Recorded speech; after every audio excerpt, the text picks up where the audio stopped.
Recentemente eu fui ver 2 filmes no cinema. O primeiro deles foi Quarteto Fantástico, Primeiros Passos, o novo filme do universo cinematográfico da Marvel, e o segundo foi Amores Materialistas, dirigido pela Celine Song, uma comédia romântica que tem gente que diz que não é comédia, mas é uma comédia romântica, a gente pode discutir isso nos comentários, não vem muito ao caso, mas é um novo filme da A24, então sempre chama atenção, gera bastante discussão, assim como os novos lançamentos do universo cinematográfico da Marvel costumam gerar discussão, costumam chegar em muitas salas de cinema. Mas além de terem bastante alcance, gerarem bastante discussão, esses 2 filmes têm uma coisa muito importante em comum. Ambos são estrelados pelo Pedro Pascal, que atualmente é um dos nomes mais conhecidos de Hollywood. Ao longo desse vídeo a gente vai falar muito do Pedro Pascal, mas nesse momento inicial eu não queria falar dele especificamente. Eu queria falar rapidinho da reação do meu público a esses 2 filmes, porque os eventos em que eu fui ver esses filmes foram com exatamente uma semana de diferença. Primeiro eu fui ver o Quarteto e depois eu fui ver Amores Materialistas. Quando eu fui ver o Quarteto, a maior parte das pessoas me perguntou o que eu tinha achado do filme, se tava legal, se finalmente tinha rolado fazerem um filme bacana do Quarteto Fantástico. E talvez se der tempo nesse vídeo eu possa falar mais um pouco sobre isso, mas a gente tem muito assunto pra cobrir, então peraí. Mas essas interações mudaram um pouco uma semana depois, quando eu postei que eu tava indo ver Amores Materialistas. Teve sim várias pessoas me perguntando do filme de forma geral, mas teve pelo menos 2 mensagens que eu recebi, foram mensagens falando sobre ansiedade, cuidado com a ansiedade ou coisa do tipo. E eu fiquei, ansiedade? O que tá rolando? Será que é algum meme, alguma coisa assim? Será que tem a ver com Pedro Pascal? Eu fui pesquisar sobre isso e, gente, eu caí num buraco de coelho, assim, que eu fui pesquisando e pesquisando e pesquisando e pesquisando, que eu basicamente tô pesquisando até agora, e o resultado é esse vídeo aqui. Porque hoje a gente vai falar de muitos assuntos que estão orbitando o Pedro Pascal em Hollywood. Desde essas piadas aí sobre ansiedade, que na verdade acabam escondendo ali algumas camadas muito estranhas de como um discurso se constrói na internet a partir muitas vezes de informações falsas ou distorcidas, a gente vai falar sobre isso, até como uma conversa que tem se intensificado nos últimos tempos de uma insatisfação, ou pelo menos uma suposta insatisfação geral em relação ao Pedro Pascal estar em muitas coisas, em muitos filmes, em muitas séries, em muitas telas, aquela coisa de, ai, tenho medo de abrir a geladeira e sair o Pedro Pascal porque eu não aguento mais ver ele em todo lugar. Não é que essa discussão nunca tenha existido, que ninguém nunca tenha reclamado que o Pedro Pascal está em muitas coisas, mas pelo menos a minha percepção, interagindo com o meu público, vendo notícias sobre isso na internet, é de que isso tem se intensificado nos últimos tempos. Essa coisa de que agora ele estrela tudo, que ele pega todos os trabalhos disponíveis em Hollywood. E assim, esse negócio dos memes, das piadas com ansiedade, que na verdade escondem acusações ou insinuações de que o Pedro Pascal seria um cara inadequado, um assediador de mulheres e tudo mais, isso é um assunto que a gente vai mergulhar mais pra frente no vídeo, porque eu quero realmente destrinchar de onde vem isso, por que que estão falando isso do Pedro Pascal, de onde que saiu essa ideia, quem tá fazendo essas acusações. Mas como eu sei que tem muita gente que não vê o vídeo inteiro ou vai vendo por partes, é muito importante eu já fazer o aviso aqui de que, ao que tudo indica, pelo menos até esse momento, eu tô há semanas pesquisando sobre isso, ao que tudo indica não tem base alguma pra nenhuma dessas insinuações que estão fazendo em relação ao Pedro Pascal. Quando a gente vai pesquisar mesmo esse assunto, a gente só encontra distorções absurdas, inclusive vídeos que foram manipulados por inteligência artificial, gente citando supostas afirmações dele que ele nunca falou em entrevista e muitas outras coisas. Então eu quero parar e olhar pra essa situação junto com vocês pra gente tentar entender o que tá acontecendo e talvez tentar descobrir por que tá acontecendo. É complicado quando esse tipo de situação acontece, porque não dá pra botar a mão no fogo por ninguém em Hollywood, na indústria do entretenimento, enfim. Acho que o exemplo recente do Neil Gaiman tá aí pra mostrar isso pra gente. O problema é que algumas vezes esse sentimento de que a gente não pode botar a mão no fogo por ninguém é justamente o que faz a gente comprar muito facilmente determinadas coisas que são jogadas nas redes sociais. E a gente vai falar mais sobre isso depois, a gente vai falar sobre mais detalhes dessa situação toda, porque é bizarríssima. Mas começando pela parte um pouco mais leve, bora falar desse papo de Pedro Pascal está em tudo em Hollywood, por que que ele tá estrelando tudo, não aguento mais ver o Pedro Pascal. Comenta aí, inclusive, se você é uma dessas pessoas que estão sofrendo da tal da fadiga de Pedro Pascal, como eu vi aparecer em alguns momentos ali nas redes sociais e nos veículos. Você sofre de fadiga de Pedro Pascal? Eu particularmente não tô irritada de ver o Pedro Pascal em todos os lugares, como algumas pessoas estão, mas eu entendo de onde vem esse sentimento. Além de Quarteto Fantástico e Amores Materialistas, no mês de julho também estreou um terceiro filme com o Pedro Pascal, que é o Eddington, outro filme da A24 que tem o Joaquin Phoenix junto com o Pedro Pascal. Tem até um vídeo que viralizou em inglês, que é um cara falando, você tá no cinema, você quer ver o filme que tem o Pedro Pascal, o filme que tem o Pedro Pascal ou o filme que tem o Pedro Pascal? Que eram justamente esses 3 filmes que estavam em cartaz ao mesmo tempo. E a gente quase teve um quarto filme grande com Pedro Pascal estreando nesse curto período de tempo. Porque logo no momento que eu ia gravar esse vídeo, saiu uma matéria da Variety falando sobre o filme A Hora do Mal, que é um filme de terror que pelo menos tá estreando aí perto do momento que eu gravei esse vídeo. Eu não sei ainda quando que vai sair. Mas de qualquer forma, a Variety postou no Instagram dela, na minha opinião, com uma manchete bem cretina, dizendo assim: Pedro Pascal saiu de A Hora do Mal e, entre aspas, nos jogou num tumulto, diz o diretor. Eu tive que escalar novamente todos os atores do filme, depois de atrasos da greve. Basicamente, eles entrevistaram o diretor de A Hora do Mal, o Zach Cregger, e o que aconteceu, e que eles explicam um pouco mais com o que realmente o diretor falou, foi que originalmente ele tinha todo um elenco diferente pro filme, inclusive com o Pedro Pascal, e que aí teve a greve alguns anos atrás. Eu tenho um vídeo falando sobre a greve dos atores e roteiristas de Hollywood, se vocês quiserem, tá aqui na descrição. Mas basicamente ele fala que como teve a greve, atrasou todo o processo de gravação, e aí teve um conflito de agenda, porque o Pedro Pascal tinha outros compromissos de gravação que ele já tinha assumido, e por conta disso ele teve que sair desse filme. Isso é uma coisa que acontece o tempo todo em Hollywood, tá? Volta e meia, algum ator tem conflito de agenda e tem que sair de determinado projeto, ou nem pega determinado projeto. Nesse caso é algo super compreensível, foi por causa da greve. Vários filmes atrasaram, tiveram seus lançamentos mudados, as gravações e tudo mais, e esse foi mais um dos casos. É bem interessante porque muitos dos comentários estão criticando essa manchete justamente porque conflito de agenda é super normal em Hollywood e, pelo jeito que eles escreveram, parece que o Pedro Pascal de propósito foi lá e ferrou o filme. E não foi esse o caso. Mas aí eu já tô entrando um pouco mais nessa coisa da imagem do Pedro Pascal. Eu só queria dizer que quase que teve um outro filme estreando ao mesmo tempo com o Pedro Pascal ali no pôster. Não aconteceu por causa de conflito de agenda, porque o homem tá trabalhando muito, né, gente? Até viralizou um dia desses um vídeo do Liam Neeson, enquanto ele tava promovendo o filme novo dele, né, que é o Corra que a Polícia Vem Aí. Ele falou meio assim: alerta de spoilers, não tem zumbis, não tem super-heróis e o Pedro Pascal não está nesse filme. Como se fosse uma característica positiva pra vender o filme. Ó, você que tá cansado, que não aguenta mais ver o Pedro Pascal, esse aqui é um dos únicos filmes grandes em cartaz que não tem o Pedro Pascal, então venha ver o nosso filme. E isso, gente, eu tô falando só de cinema, da sensação geral em relação aos filmes. Mas o Pedro Pascal também faz parte do mundo das séries. Então, recentemente teve a segunda temporada de The Last of Us, que rolou ali no primeiro semestre, e tem cobertura do canal, inclusive. E o Pedro Pascal, apesar de não aparecer em todos os episódios da segunda temporada, como ele apareceu na primeira, ele tá em um monte de pôster, de trailer, material promocional da série, em um monte de memes feitos pelos fãs. Então, ele tava aparecendo muito também durante essa temporada de The Last of Us. E não é só isso, né? Ele não tá só no cinema e nas séries, ele tá aparecendo também em outras telas, em muitas outras coisas que a gente vai discutir com mais detalhes depois. Mas basicamente o homem tá em tudo, ele tá trabalhando bastante. E isso tem atraído algumas críticas, não só de pessoas que estão vendo ele com muita frequência e talvez estejam se sentindo meio cansadas, a tal da fadiga de Pedro Pascal, mas também tem gente que critica que ele tá muito parecido em vários dos papéis que ele interpreta. Tem essa piada de que ele sempre é essa mesma figura paterna, que ele age de formas muito parecidas entre esses personagens. E eu discordo em parte, tá? Mas eu acho que a gente pode discutir isso mais a fundo aqui nos comentários. Só que mesmo se isso fosse 100% verdade, será que isso é culpa do Pedro Pascal ou de sempre escalarem ele para esses papéis que são parecidos entre si? Aliás, será que esses papéis precisavam ser tão parecidos assim? Será que não dá para pensar em uma variedade maior de personagens e de histórias? E se você fosse uma das pessoas que criam essas histórias? Pode parecer um sonho muito distante, mas não é não, viu? Principalmente com um curso de roteiro para cinema, TV e games da EBAC. A EBAC tem mais de 150 cursos em várias áreas, desde programação até marketing. Mas eu vou puxar a sardinha pro meu lado, o audiovisual. Se você quer atuar em set de filmagem, edição de vídeo, efeitos visuais ou diversas outras funções, a EBAC tem um curso perfeito para isso. Tudo em uma plataforma super interativa para você estudar onde e quando quiser. E recheadíssima de aulas com profissionais renomados de cada mercado. No curso de roteiro para cinema, TV e games que eu mencionei mais cedo, por exemplo, você aprende a criar e desenvolver enredos, personagens, diálogos, arcos dramáticos e muito mais. Vale tanto para quem é iniciante e quer entrar no mercado do entretenimento, quanto para quem já tá na área e quer se desenvolver mais ainda. A certeza é que você vai sair com um portfólio turbinado e com as habilidades para se destacar como um bom contador de histórias. E esse é só um dos cursos da EBAC. Como eu falei, tem várias opções incríveis em diversas áreas, como TI, design e muito mais. Inclusive, alguns dos cursos têm conquista de emprego em contrato, ou seja, você vai conseguir um emprego ao concluir os estudos. Lá no site da EBAC eles listam certinho quais cursos têm esse programa de empregabilidade, então vai lá dar uma olhada. Ah, e é claro que tem um desconto exclusivo para você que tá vendo esse vídeo, né? É só apontar a câmera pro QR Code que tá aqui na tela ou clicar no link na descrição. Aí você escolhe o curso que quiser na EBAC e usa o cupom MICANEXTRA. Assim como tá escrito na tela, MICAN com 3 N's no final, extra. E pronto, você conseguiu R$200 de desconto para ajudar a revolucionar a sua carreira. Esse cupom é cumulativo com os descontos de até 60% que já estão rolando no site, então bora aproveitar porque é por tempo limitado. Muito obrigada a EBAC por patrocinar esse vídeo e bora falar mais do Pedro Pascal.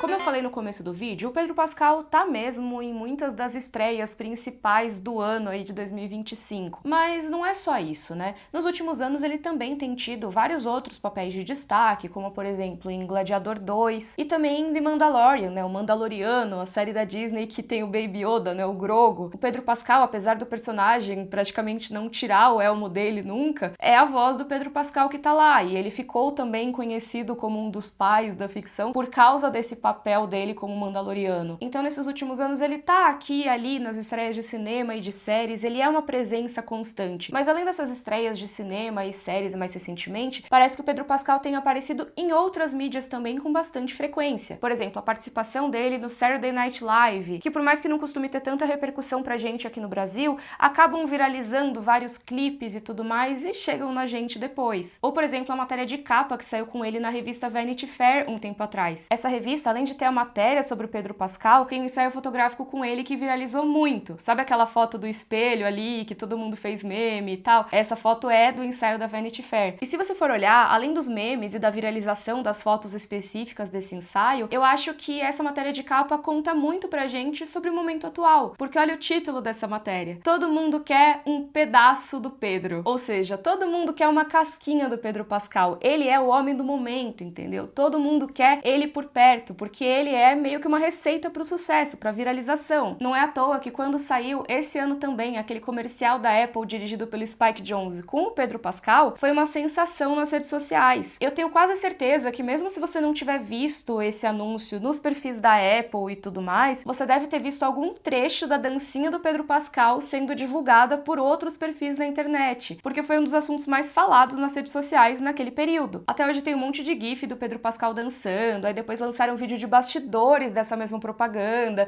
e aí viralizou de novo. E esses são só alguns exemplos, tá, pessoal? Não vou citar aqui todas as aparições do Pedro Pascal que viralizaram nesses tempos, porque são muitas delas, mas eu acho que já dá pra entender que, assim, tem duas coisas rolando. Primeiro que o Pedro Pascal é meio que o homem do momento, pelo menos nos olhos dessas empresas de mídia, e também imagino que muita parte do público, porque essas coisas viralizam e, assim, apesar de viralização ser uma coisa que pode ser incentivada, não parece que é um movimento artificial. Eu mesma conheço várias pessoas dentro da minha bolha que compartilham coisas do Pedro Pascal espontaneamente, e eu aposto que vocês também. Mas é claro que a gente sabe também que existe uma camada disso que também vem da sensação do momento, da vibe do momento, e a gente já vai falar um pouquinho mais sobre isso. Mas também existe um outro fator para ele viralizar tanto, na minha opinião, que é justamente tanta produção de conteúdo em cima dele, como o ensaio fotográfico da Vanity Fair, todos os vídeos de divulgação que tem rolado, seja de Eddington, de Quarteto Fantástico, de Amores Materialistas e outras obras com o Pedro Pascal, que é uma tática de divulgação muito comum dos filmes agora, que é apostar nesses vídeos mais virais ali, de interação do elenco, interação com influenciadores, entrevistas, essas coisas assim. Isso é uma tática que já existe faz tempo, mas nessa era de redes sociais isso tem se intensificado. Então, muito material tem sido gerado sobre esses filmes que o Pedro Pascal participou, assim como muito material é gerado sobre todas as outras coisas que ele fez nesses últimos tempos. Seja participação no Saturday Night Live, gravação de comercial ou outras coisas, as empresas sabem que o Pedro Pascal faz muito sucesso com o público e as empresas, que não são bobas nem nada, percebem essa onda de engajamento e tentam surfar na onda de engajamento, numa lógica que a gente vê acontecer o tempo todo nas redes sociais, né? Tudo que fica muito popular, muito rápido, as marcas já tentam pular em cima. Então, sei lá, se a última moda é morango do amor, que provavelmente já vai estar velho quando esse vídeo sair, o negócio começa, viraliza e aí quando já tá lá no final, as marcas começam a surfar nessa onda. Isso é algo muito comum, acontece o tempo todo e também acontece, apesar de uma forma um pouco mais lenta por causa da demora na produção, na indústria do entretenimento. Por exemplo, já teve alguma vez que vocês foram no cinema ou vocês pegaram um filme pra assistir e ele tinha alguma música que viralizou muito em determinada época? E dá pra perceber que o filme tava claramente querendo capitalizar em cima daquela música que viralizou ou que era muito popular, só que o filme saiu um tempo depois e aí meio que parece uma coisa datada. Isso acontece o tempo todo, mas tá fresco na minha memória porque recentemente, quando eu eu fui ao cinema, passou um trailer em que aconteceu exatamente isso. Eu não lembro agora de qual filme que era o trailer, mas eles usaram como uma grande música de destaque a APT, né, o Apatsu, do Bruno Mars com a Rosé. E cara, quando eu ouvi a música no trailer, eu praticamente consegui visualizar as reuniões que rolaram pra colocar essa música nesse trailer. E acho que vocês também devem imaginar qual deve ter sido a motivação por trás disso, né? Queremos que o nosso trailer seja atual, que seja moderno, que chame a atenção das pessoas com uma música que tá muito popular e todo mundo tá gostando. O problema é que essa música tava muito popular e todo mundo tava gostando, sei lá, no ano passado. E agora no trailer fica parecendo que você fez uma viagem no tempo, só que por um tempo não tão distante. Fica uma sensação muito estranha. E eu tô usando esse exemplo porque isso é algo muito comum em Hollywood. Volta e meia a gente vê músicas ou coisas que estavam na moda ou eram assuntos muito impactantes num momento meio recente, tipo 2 anos atrás, 1 ano atrás, e que aí agora aparecem meio que numa tentativa de se aproximar do público e do que tá popular, só que sem conseguir surfar essa onda. Isso é algo que rola bastante, mas eu não quero trazer mais exemplos aqui pro vídeo não ficar mais longo do que ele já tá, então comentem aqui se vocês lembrarem de mais exemplos. Só que é realmente muito comum nos filmes americanos a gente ver essas movimentações, de tentar encontrar uma tendência e apostar nessa tendência porque já sabem que tá dando certo. Muitas vezes o resultado é uma coisa que fica super datada, como é o tal do uso da música, né? Eu acho que música data muito rápido, mas existem outros elementos que você consegue ver que são a indústria tentando se manter ali na tendência sempre. Por exemplo, o boom de adaptações de histórias para jovens adultos nos anos 2000 e 2010. Essa tendência agora é de fazer muitos remakes, de apostar no que já deu certo. As grandes franquias e universos compartilhados. Tudo que dá muito certo, meio que Hollywood para e olha para ver que lições que podem ser tiradas dali. Muitas vezes são as ideias erradas, né? Então, por exemplo,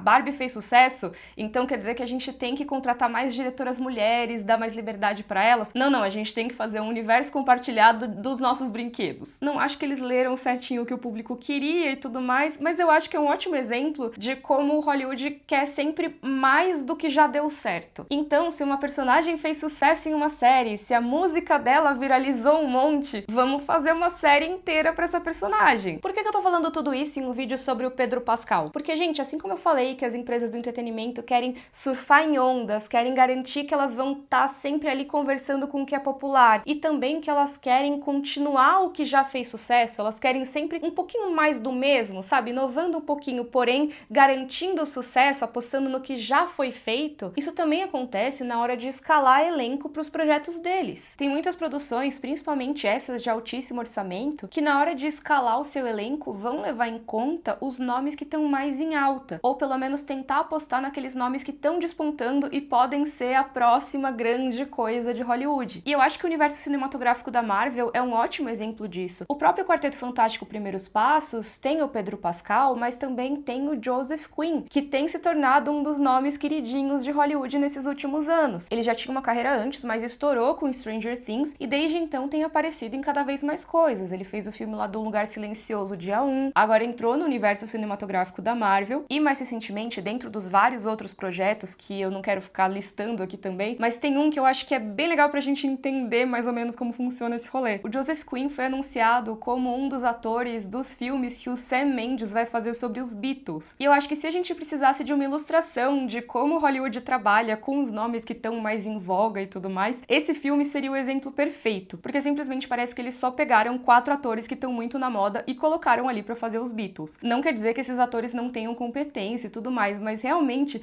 são alguns dos nomes que estão mais em voga em Hollywood agora. Por exemplo, o Paul Mescal, que estourou em 2020 com a série Normal People e desde então tem protagonizado ou pelo menos estrelado filme atrás de filme. Até agora já foram uns 7 e até o fim do ano tem o Hamnet ainda, então mais um filme protagonizado por ele. Inclusive ele estrela junto com o Pedro Pascal o Gladiador 2, né? Só que o Paul Mescal é realmente o protagonista. Aí olha isso, um dos outros 4 escolhidos pra viver os Beatles nesses filmes do Sam Mendes é o Barry Keoghan, que também tá no universo cinematográfico da Marvel, ele aparece em Os Eternos. Estrelou uns 6 filmes mais ou menos de 2020 pra cá, então também tá fazendo bastante coisa. E só não participou do Gladiador 2 também porque ele tava sem agenda pra gravar. Ou seja, se a gente for olhar o Gladiador 2, ele quase teve o Barry Keoghan, teve o Pedro Pascal, teve o Paul Mescal e também teve o Joseph Quinn, porque eu esqueci de falar que o Joseph Quinn também estava no Gladiador 2. Mas o problema então é que o Gladiador 2, o universo cinematográfico da Marvel e os filmes dos Beatles, do Sam Mendes, usam todos os mesmos atores? Não! O problema é justamente que Hollywood vai sempre apostar nos atores que estão fazendo mais sucesso naquele momento. E esses filmes grandes grandes, com muito orçamento, costumam chamar esses atores para participar, seja por escolha dos próprios diretores ou até pela produção, porque os estúdios querem garantir que essa galera que é popular vai trazer o público. E aí o que acontece, e aí eu quero falar com todo o carinho, tá? Eu vou explicar que tem uma nuance por trás disso, mas vou falar primeiro a versão direta. Quando a gente só vê esse tipo de filme gigante, com orçamento imenso, com as estrelas de Hollywood, a gente vai receber exatamente isso. A gente vai receber as principais estrelas de Hollywood do momento, porque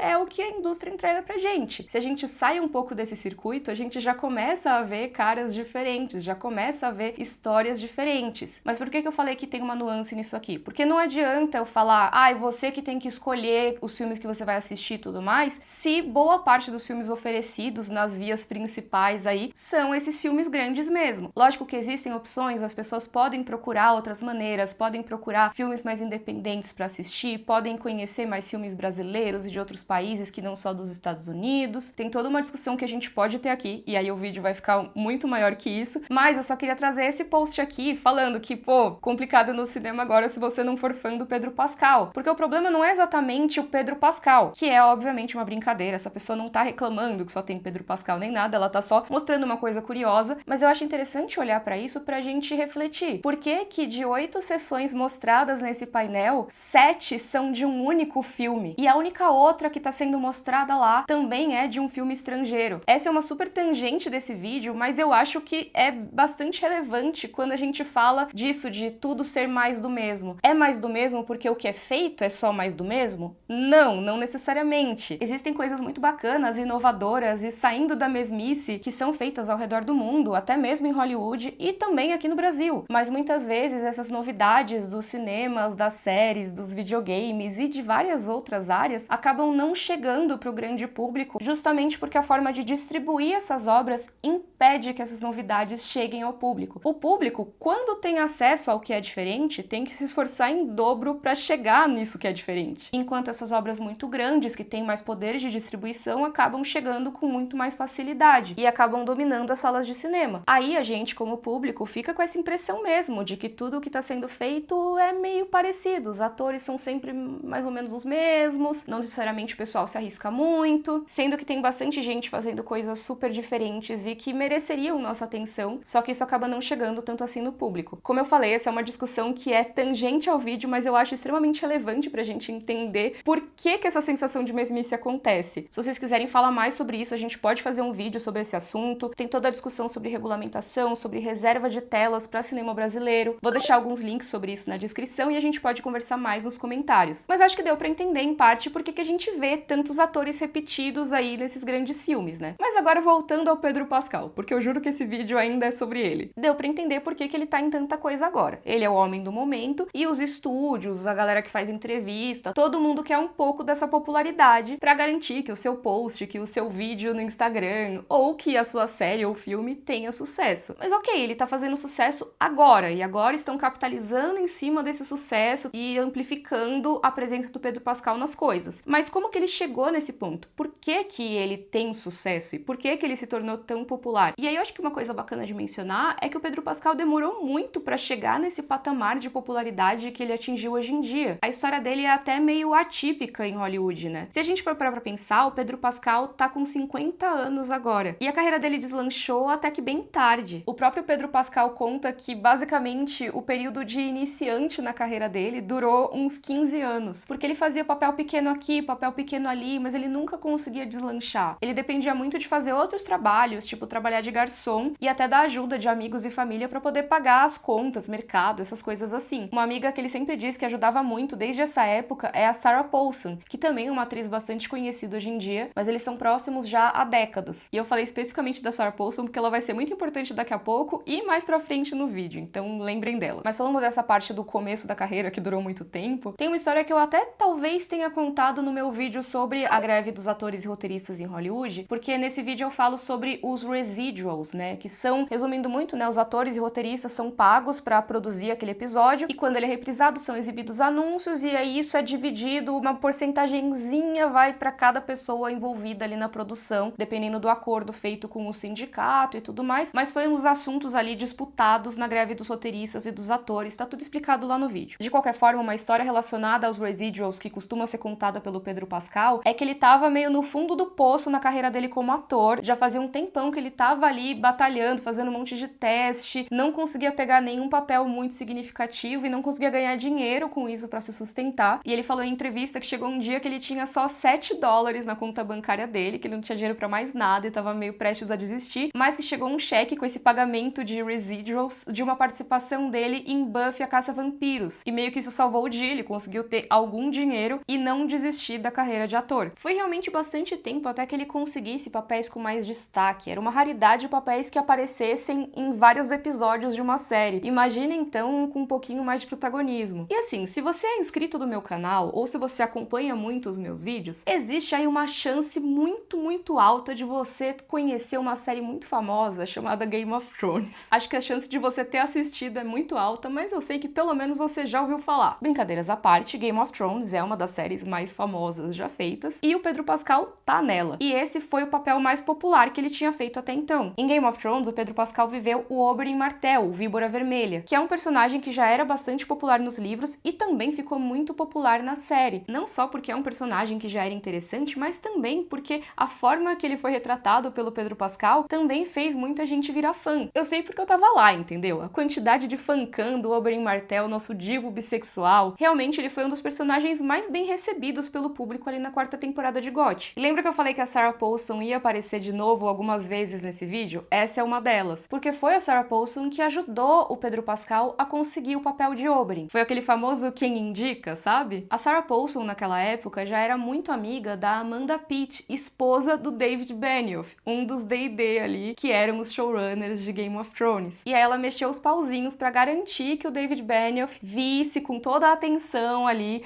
a fita de teste que o Pedro Pascal gravou pra fazer esse papel. E que bom que ela fez isso, né, gente? Porque eu não consigo imaginar outro ator interpretando o Oberyn nessa temporada de GOT. Acho que a resposta do público e da crítica só validam isso. Ele se deu muito bem nesse papel e esse momento mudou a carreira dele, mas não necessariamente da forma meteórica que pode parecer. Eu já vou falar mais sobre isso. Eu só queria destacar nesse ponto que quando foi ao ar a 4ª temporada de GOT com o Oberyn, o primeiro grande papel com grande destaque do Pedro Pascal, ele já tinha 39 anos de idade. Ou seja, foi bastante tempo para ele conseguir qualquer destaque maiorzão assim em Hollywood. Mas nessa época ele ainda estava bem longe de chegar nesse nível de estrelato que a gente tá vendo agora. Demorou bastante tempo para isso ser construído. Não é porque ele fez esse papel popular em Game of Thrones que ele virou o que é o Pedro Pascal de hoje em dia. Ele conseguiu alguns papéis de destaque, fez Narcos, por exemplo, na Netflix. Mas se você for parar para olhar os filmes que ele fez, é até engraçado brincar de caçar o Pedro Pascal no pôster, porque muitas vezes ele nem tá no pôster, ele tem papéis menores ou simplesmente não consideraram ele tão importante assim para destacar no material promocional do filme. Mas é tipo The Great Wall, que ele aparece no cantinho do pôster, aí Kingsman, que ele aparece minúsculo no cantinho direito do pôster. E aí eu acho que a gente pode discutir qual foi o momento exato aí de popularidade do Pedro Pascal. Tem gente que vai dizer que foi a partir de The Mandalorian, ou seja, entrou no universo Star Wars, entrou nessa grande franquia e aí teve essa onda de popularidade. Mas se a gente for olhar uma métrica como o Google Trends, dá pra ver que as buscas pelo Pedro Pascal não são tão grandes nessa época assim. Tem sim um crescimento nas buscas sobre ele ali em 2020, quando a gente teve a 2ª temporada de The Mandalorian e também a participação dele no filme da Mulher Maravilha, mas o grande pico de buscas pelo Pedro Pascal vem em 2023, que é realmente o ano em que ele estoura de vez, na minha opinião. Os outros anos ficam parecendo pouquíssima coisa quando a gente compara com esse pico de buscas de 2023. Por mais que eu esteja gravando esse vídeo em 2025 e tenha muita gente falando que o Pedro Pascal tá em tudo, tá com exposição demais e tal, em 2023 ele já tava com muita exposição. Ele foi uma das celebridades mais relevantes daquele ano, saindo inclusive na lista de pessoas mais influentes do mundo da revista Time. Isso foi uma coisa que não aconteceu em 2024, por exemplo, foi em 2023. E o que teve em 2023 que coincide com esse pico nas buscas por Pedro Pascal no Google? A 1ª temporada de The Last of Us, que foi uma temporada super popular. A série adapta um dos jogos mais famosos dos videogames recentes, e o Pedro Pascal interpretou o Joel, que é um dos protagonistas de The Last of Us, um dos personagens mais importantes e marcantes da série, com muitas cenas emocionantes e bastante tempo de tela. The Last of Us foi um baita sucesso, tanto de público quanto de crítica, e isso ajudou a catapultar a popularidade do Pedro Pascal, como dá pra gente ver nas buscas no Google e também no tanto de participações que ele fez ali em 2023. Ele realmente fez muita coisa naquele ano. Tem um outro aspecto da participação dele em The Last of Us que eu queria trazer aqui, que eu acho que foi muito importante para alavancar essa popularidade, que é essa imagem do Pedro Pascal como um daddy, né? O paizão da internet. Isso é uma coisa que não surgiu em The Last of Us, mas eu acho que The Last of Us ajudou a consolidar. Por que eu digo que não surgiu em Last of Us? Porque como Mandaloriano, o Pedro Pascal também já estava fazendo essa figura paterna em uma jornada relativamente parecida com a de The Last of Us. Óbvio que tem muitas diferenças, mas existe esse tropo aí que inclusive eu tô demorando pra fazer um vídeo sobre ele, eu tenho um roteiro semi-escrito sobre esse assunto faz bastante tempo, que é daquele personagem que é o lobo solitário, que trabalha sozinho, acompanhando uma criança e criando ou aprofundando um vínculo com ela. Eu posso falar mais desse tropo em outro vídeo, ou até na minha newsletter que, ó, se tudo der certo, ela vai estar linkada aqui na descrição, mas talvez ela não tenha saído ainda, de qualquer forma eu vou deixar o link, mas é um tropo bastante importante na carreira do Pedro Pascal. Se você for olhar, tanto o Mandaloriano quanto o Joel são esses personagens que já são mais vividos, né? Então eles já passaram por muita coisa na vida, são mais céticos e não querem se envolver muito com as pessoas e acabam, por uma circunstância ou outra, tendo que acompanhar e proteger uma criança muito especial e acabam criando um vínculo bem paterno com essa criança. Como eu falei, tem muitas diferenças entre uma série e outra, mas o personagem do Pedro Pascal se encaixa muito bem nesse formato. E até por isso que eu falei no começo do vídeo que tem gente que reclama que ele só faz papéis muito semelhantes, o que eu não acho que é verdade, mas é porque realmente quando a gente pega os papéis principais de maior destaque dele nesses últimos anos, eu acho que a galera vai pensar primeiro nesses dois papéis, né, do Mandaloriano e do Joel, e também agora como o Reed, do Quarteto Fantástico, que também é um pai em uma história que fala muito sobre família, sobre proteger o seu filho e tudo mais. Então eu entendo quem aponta isso, mas é sempre importante apontar que o Pedro Pascal fez muitos outros papéis ali no meio e não necessariamente todos eles são esses. É que esses realmente foram os que ganharam mais destaque, porque entra justamente naquele negócio que eu falei, de que Hollywood não gosta muito de correr riscos, então sempre vai tentar apostar no que já sabe que dá certo. Então a galera já viu que deu certo como Mandaloriano e Joel,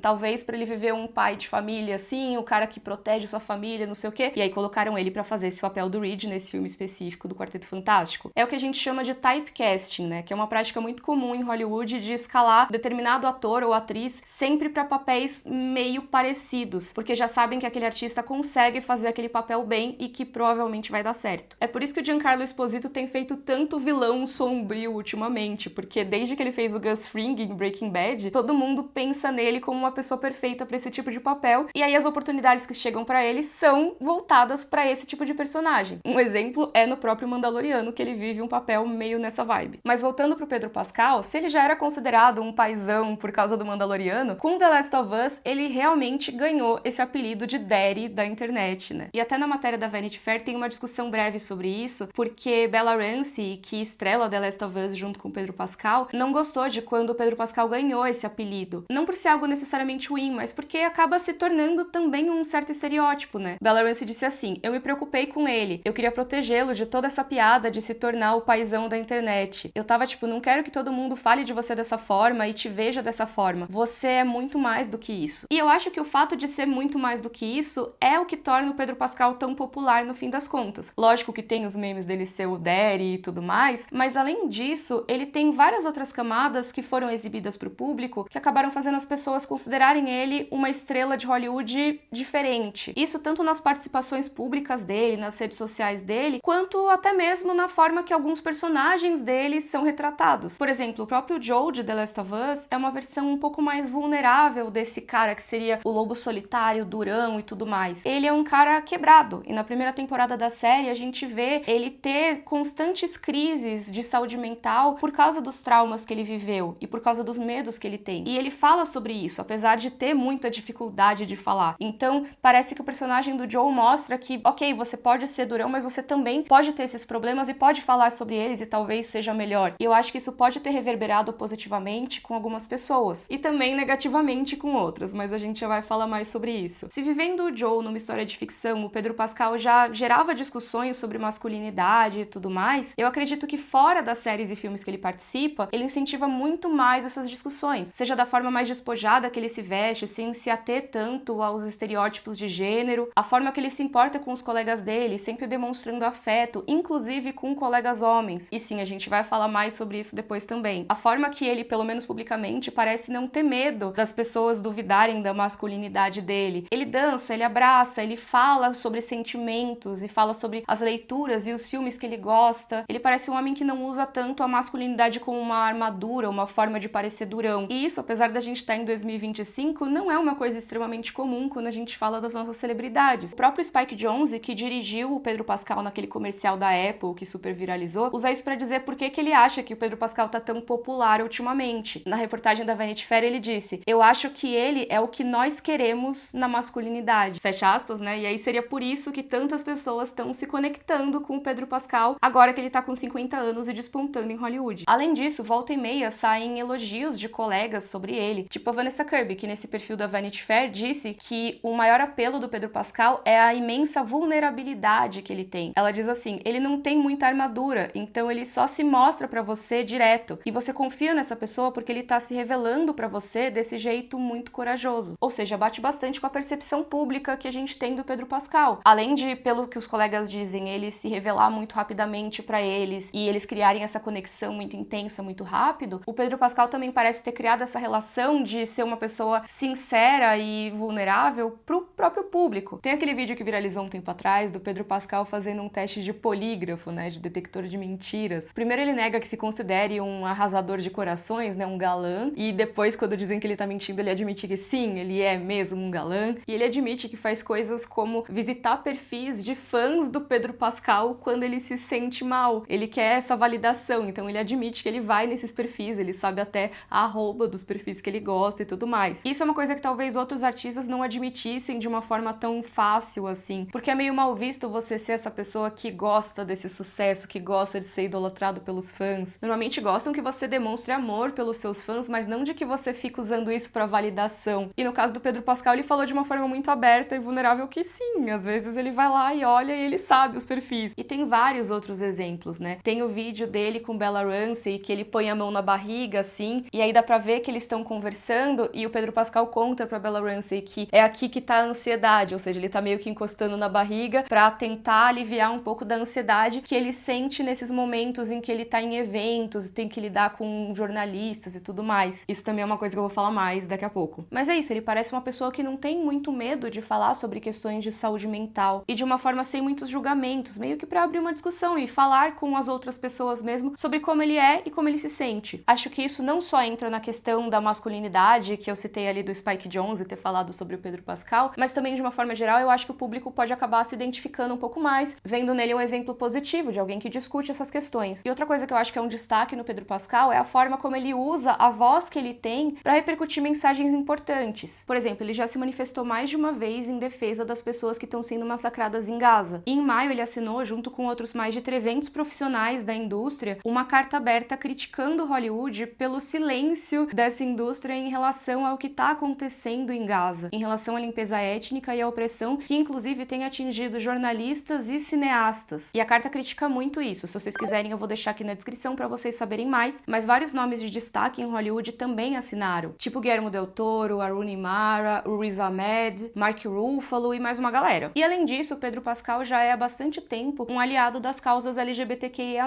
principalmente da defesa dos direitos das pessoas trans, não só porque é a defesa de um grupo minoritário que tem sido extremamente atacado nesses últimos tempos, mas também porque o Pedro Pascal tem uma pessoa trans na família dele. A irmã dele, a Lux Pascal, é muito próxima do Pedro e é uma mulher trans. E dá pra ver em todas as manifestações públicas do Pedro Pascal que ele tem muito orgulho da irmã dele e também que ele quer usar a voz dele pra proteger os direitos das pessoas trans, que têm sido muito atacadas, né? E nessa toada ele acabou até meio que numa discussão online, numa troca de farpas ali, com a J.K. Rowling, a autora de Harry Potter, que assim, caso você não esteja sabendo, tá complicado o negócio com a J.K. Rowling. Eu já falei sobre isso num Responde-me Khan de uns anos atrás. Naquele momento a J.K. Rowling já tava muito radicalizada, já era meio que a principal pauta dela era perseguir os direitos de pessoas trans. E nesses tempos agora isso piorou. Ela formalmente tem apoiado de forma financeira, ela tem financiado batalhas judiciais para garantir precedentes que impeçam pessoas trans de ter direitos e existir como pessoas na sociedade sendo pessoas trans. Esse vídeo já tá bastante longo também, então eu não consigo entrar em detalhes dessa questão da J.K. Rowling, mas eu acho importante que quem tá sabendo disso agora ou sabe, só por cima, ouviu, ela tá só defendendo os direitos das mulheres, dá uma pesquisada, eu vou deixar alguns vídeos aqui e eu já vou falar um pouco mais da J.K. Rowling daqui a pouco. Mas o que eu acho que é importante dizer logo de cara aqui é que ela tinha ajudado financeiramente uma batalha judicial que conseguiu um precedente importante ali no Reino Unido, que basicamente, resumindo muito, faz com que mulheres trans não sejam legalmente reconhecidas como mulheres lá no Reino Unido. E ela postou uma foto bizarríssima, como se fosse um vilão de filme, sabe? Fumando um charuto e comemorando, sem considerar a semiótica disso tudo, né? Mas enfim, ela tava comemorando essa decisão que acaba, né, prejudicando um grupo minoritário. Aí o Pedro Pascal foi num vídeo do Instagram que falava sobre toda essa situação, a J.K. Rowling comemorando que tinha acabado de tirar direitos de um grupo minoritário e tudo mais, falando sobre toda coisa que eu já falei aqui no canal, de que você endossar Harry Potter hoje em dia também é dar dinheiro pra ela, que é usado pra esse tipo de campanha e tudo mais. Enfim, ele foi num vídeo que falava sobre isso e comentou basicamente que aquilo era nojento e que o comportamento dela era, entre aspas, heinous loser behavior, que seria meio como um comportamento hediondo de perdedora. E a partir disso, o Pedro Pascal, que já se posicionava como um aliado das pessoas LGBTQIA+,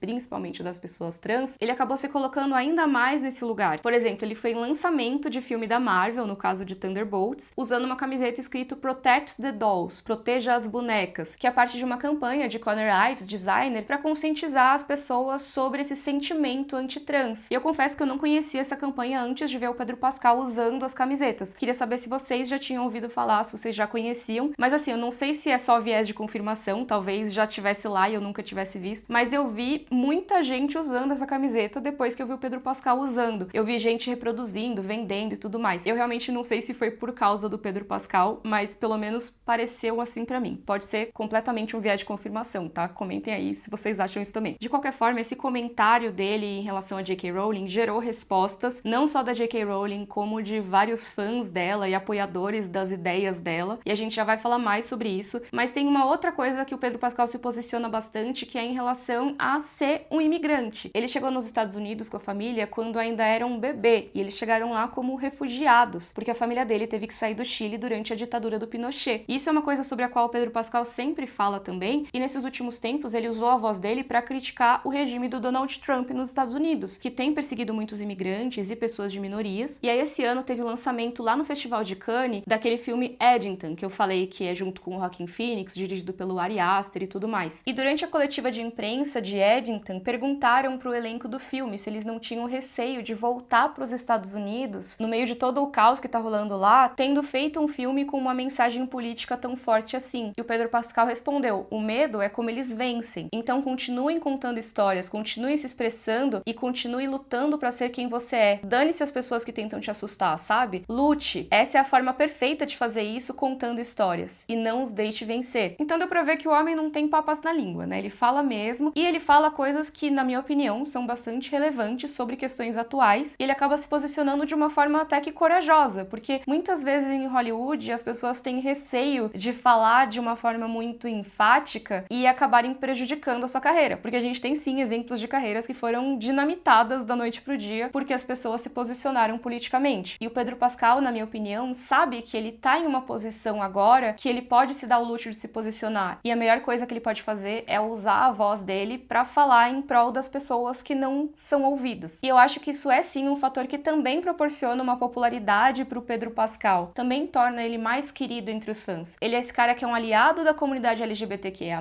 fala pelas pessoas oprimidas, que demonstra os seus sentimentos e fala sobre eles de uma forma aberta, que por tudo que a gente ouve de relatos de bastidores parece ser extremamente gente boa, não tem um relato negativo sobre o Pedro Pascal até hoje, e eu falei que eu tô pesquisando esse vídeo há semanas, até agora não tem nada negativo sobre ele falado por colegas de trabalho, pelo menos nada que veio assim muito a público. É um cara que traz pro grande público essa ideia de que a masculinidade não precisa ser uma coisa super fechada e agressiva e pode ser carinhosa e aberta, sem perder qualquer porcentagem de masculinidade. E além de tudo, é um galã que sabe que é um galã e usa esse sex appeal que ele tem pra dar aquelas piscadinhas pro público e seduzir todo mundo através das telas, entendeu? Pedro Pascal é esse cara, entendeu? Ele se tornou muito popular, eu acredito, por causa desses fatores. E tem outros fatores também, né? Eu acho que a gente também, aqui no Brasil, tende muito a admirar o Pedro Pascal por ele ser um ator da América Latina também. E a gente vê a dinâmica dele com outros atores da América Latina, tipo a amizade dele com o Oscar Isaac, que é super fofa, com o Wagner Moura também, lá em 2023, que eu falei que foi esse pico de popularidade, o Pedro Pascal se tornou o primeiro latino a receber 3 indicações ao Emmy no mesmo ano. Ele foi indicado como melhor ator em drama por The Last of Us, mas também por uma narração de documentário que ele fez e pela apresentação do Saturday Night Live. Esse momento em que ele apresentou o Saturday Night Live foi meio que um ponto de virada na carreira dele, né? Ele tava no meio da temporada de The Last of Us, no auge da popularidade, apresentando um dos programas mais relevantes da TV americana. Lá nos bastidores ele estava sendo observado pelo Steven Spielberg, que depois deu parabéns pessoalmente pra ele na cerimônia do Oscar, sendo que o Steven Spielberg era um ídolo pro Pedro Pascal. E quem contracenou com o Pedro numa sketch nesse dia foi a Sarah Paulson, que é essa amiga super querida dele há tantos anos, que apoiou tanto o começo da carreira dele e até ajudou a conseguir o papel de Oberyn. E a Sarah Paulson, falando sobre esse dia pra Vanity Fair, disse que nesse momento ela meio que percebeu um renascimento do Pedro Pascal, meio como se a vida dele estivesse quase que começando ali naquele momento. E esse dia era aniversário da morte da mãe do Pedro Pascal, que é uma data super sensível, obviamente. Mas nesse mesmo dia de memória, ele foi apresentar o programa, e a Sarah Paulson considera isso muito simbólico, né? Ela diz que se tivesse uma câmera nela enquanto tudo aquilo estava acontecendo, ela me mostraria assistindo a vida dele começar, porque ele estava tão presente e tendo esse momento incrível, e ele não tinha ideia de que estava tudo indo tão bem, com o timing da mãe dele e esse momento na carreira, era como um renascimento. Então realmente acho que esse foi o grande momento de virada na carreira do Pedro Pascal, o que culminou em toda essa popularidade que a gente tem visto hoje em dia, e também nele se sentir mais livre, mais confortável para se posicionar politicamente, que, acredito eu, só faz as pessoas que já gostam dele respeitarem ele ainda mais, mas também acaba afastando determinadas pessoas e determinados grupos. E a gente vai falar sobre isso não daqui a pouco, mas agora, porque finalmente chegou esse momento de falar sobre o outro lado da moeda. Quando você tá no topo do mundo, sendo tão amado e colocado em um pedestal muito alto por tantas pessoas, vai ter muita gente curiosa pra saber se você vai ficar nesse pedestal por muito tempo, e vai ter bastante gente também torcendo pra você cair. E aí, gente? Tudo bem? Acho que deu pra perceber que eu tô com uma roupa diferente, que meu cabelo tá diferente, tudo tá diferente. Porque apesar de ter gravado esse vídeo ao longo de vários dias, pra fazer essa segunda e última parte, eu simplesmente fiquei procrastinando muito. E eu tô gravando esse trecho às 7 da manhã do último dia possível pra eu conseguir gravar o final desse vídeo. A não ser que eu vá atrasar o lançamento dele de novo, que já vai ser a terceira vez que ele vai ser adiado, então ele precisa sair. Entendeu? Esse vídeo precisa sair, mas eu queria só falar por que eu tô procrastinando tanto pra gravar. Eu tenho uma resistência muito grande a fazer coisas que eu acho que não tem propósito. A não ser que seja uma coisa que eu goste muito e eu faça sem ter propósito só porque o propósito é me deixar feliz. Tem coisa que eu acho que não precisa ser feita e fazer meio que é uma perda de tempo. Então aí eu vou procrastinando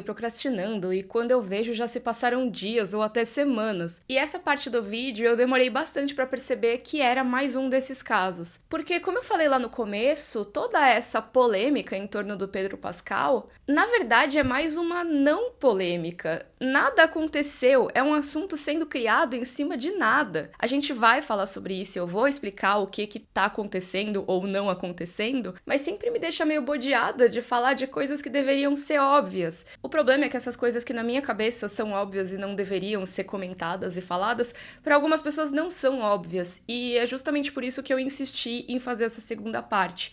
Porque apesar de tudo, apesar de ser uma não polêmica e felizmente a maior parte das pessoas não ter caído, até hoje, se você vai em algumas notícias ou posts das redes sociais sobre o Pedro Pascal, mesmo semanas depois do que aconteceu, tem comentários falando sobre essa situação, falando que o Pedro Pascal é inadequado, que ele fica agarrando as pessoas, que ele usa a ansiedade pra agarrar as colegas dele. E aí eu entendo que ainda é importante falar sobre isso, por mais que pra mim não seja que eu ache óbvio, que muita gente que vai ver esse vídeo ache óbvio, é interessante a gente entender esse fenômeno até pra conseguir identificar as próximas vezes que isso aparecer na nossa frente, né? Então vamos lá, vou prender esse microfone aqui na lapela onde ele deveria ficar e a gente vai conversar. Lá no finalzinho de 2024, a página da revista New Yorker publicou essa charge aqui. Nela, um terapeuta e um paciente estão conversando, e a frase que tá embaixo diz assim: "Não é nada estranho. Ultimamente, muitas pessoas têm dito que a sua fé na humanidade depende inteiramente no caso de o Pedro Pascal ser ou não tão legal quanto ele parece." parece. Ou seja, né, se um dia for revelado que o Pedro Pascal não é tão bacana quanto ele parece, sua fé na humanidade vai acabar. E isso não é uma coisa incomum da gente ler por aí, né? Volta e meia, quando um casal famoso se separa, eu vejo posts nas redes sociais falando: e agora fulano e ciclano não podem terminar, porque senão minha fé na humanidade vai acabar. Nossa, até eles, não posso mais acreditar na humanidade. E é lógico que esse tipo de comentário é uma brincadeira, essa charge também não tá falando sério, as pessoas não vão perder literalmente a fé na humanidade se o Pedro Pascal não for um cara bacana. Mas eu acho que é um exemplo bem interessante de como a gente coloca a nossa fé em determinadas pessoas. Pessoas que a gente quer ver como exemplos, talvez. Pessoas que deixam a gente com mais esperança de que existe gente legal no mundo e o mundo não tá completamente perdido. E eu acho que o Pedro Pascal, por todos os motivos que eu elenquei nessa primeira grande parte do vídeo, acaba se tornando uma dessas pessoas. Ele é alguém que, pelo menos até o momento que eu tô gravando esse vídeo, só tem coisas positivas sendo ditas a respeito dele por todo mundo que trabalhou com ele até hoje. Assim como qualquer vídeo feito sobre uma pessoa que está viva e atuante no mercado e tudo mais, pode ser que amanhã isso mude, isso caia completamente. Eu não tô dizendo que,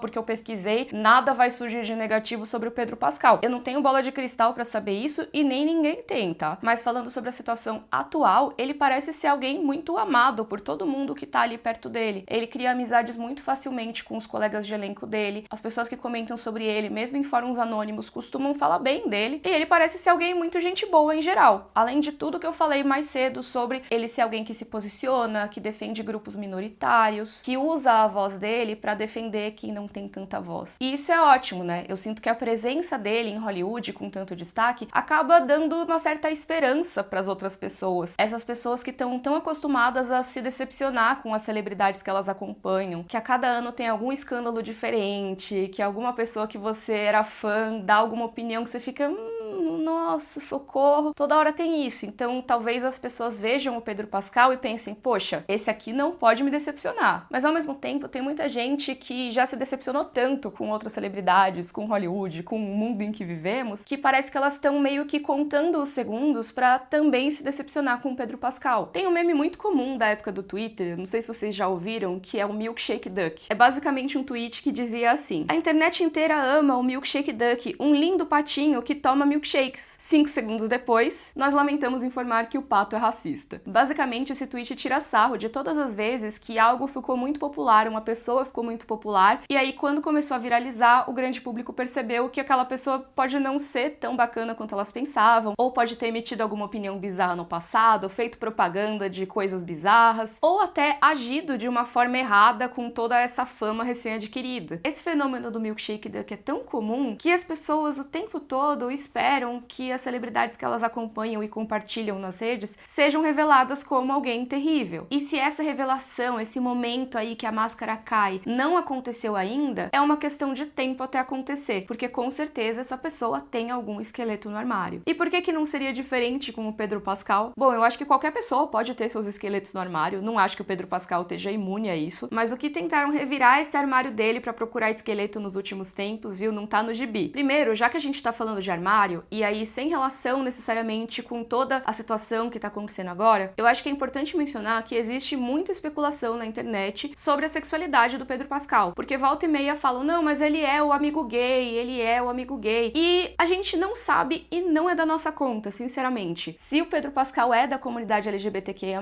poxa, que ótimo, mas ele sair do armário ou não é da conta dele, a gente não tem nada a ver com isso. Então, nessas minhas pesquisas nos últimos tempos, eu vi vários posts discutindo a sexualidade dele, discutindo se ele é gay, se ele é bi, se ele é hétero, não importa pra gente, entendeu? Mas tem muita gente tentando tirar ele desse armário à força, se é que existe um armário nesse caso, eu tô supondo que talvez exista, não sei. Mas todas essas coisas que eu mencionei brevemente no começo do vídeo, como por exemplo, ele encosta nas colegas dele, ele é inadequado com mulheres e tudo mais, tudo isso, na minha opinião, é uma grande tentativa de encontrar esqueletos no armário do Pedro Pascal pra expor ao público e gerar esse efeito do Milkshake Duck, pra dizer, olha, na verdade o Pedro Pascal, ele é problemático, entendeu? Vocês gostam tanto dele, mas ele é inadequado com mulheres. Mas como a gente vai discutir daqui a pouco aqui no vídeo, estão tentando muito fazer isso com ele, desde o ano passado já. Então, se essa é a campanha que estão fazendo, é porque não conseguiram encontrar nada mais forte, entendeu? De novo, é importante repetir, não quer dizer que o cara nunca tenha feito nada errado na vida dele. Eu lá sei da vida do Pedro Pascal, mas pelo menos de informação que a gente tem até hoje, as pessoas tentaram, viu, procurar coisa e o máximo que encontraram foi meio que nada. Mas vamos falar desse meio que nada que encontraram? Porque eu tô o vídeo inteiro enrolando pra falar disso, né? O que estão dizendo em relação ao Pedro Pascal é que ele usa a ansiedade que ele tem como desculpa pra encostar inadequadamente nas colegas de trabalho mulheres. Muito do discurso vem nessa toada de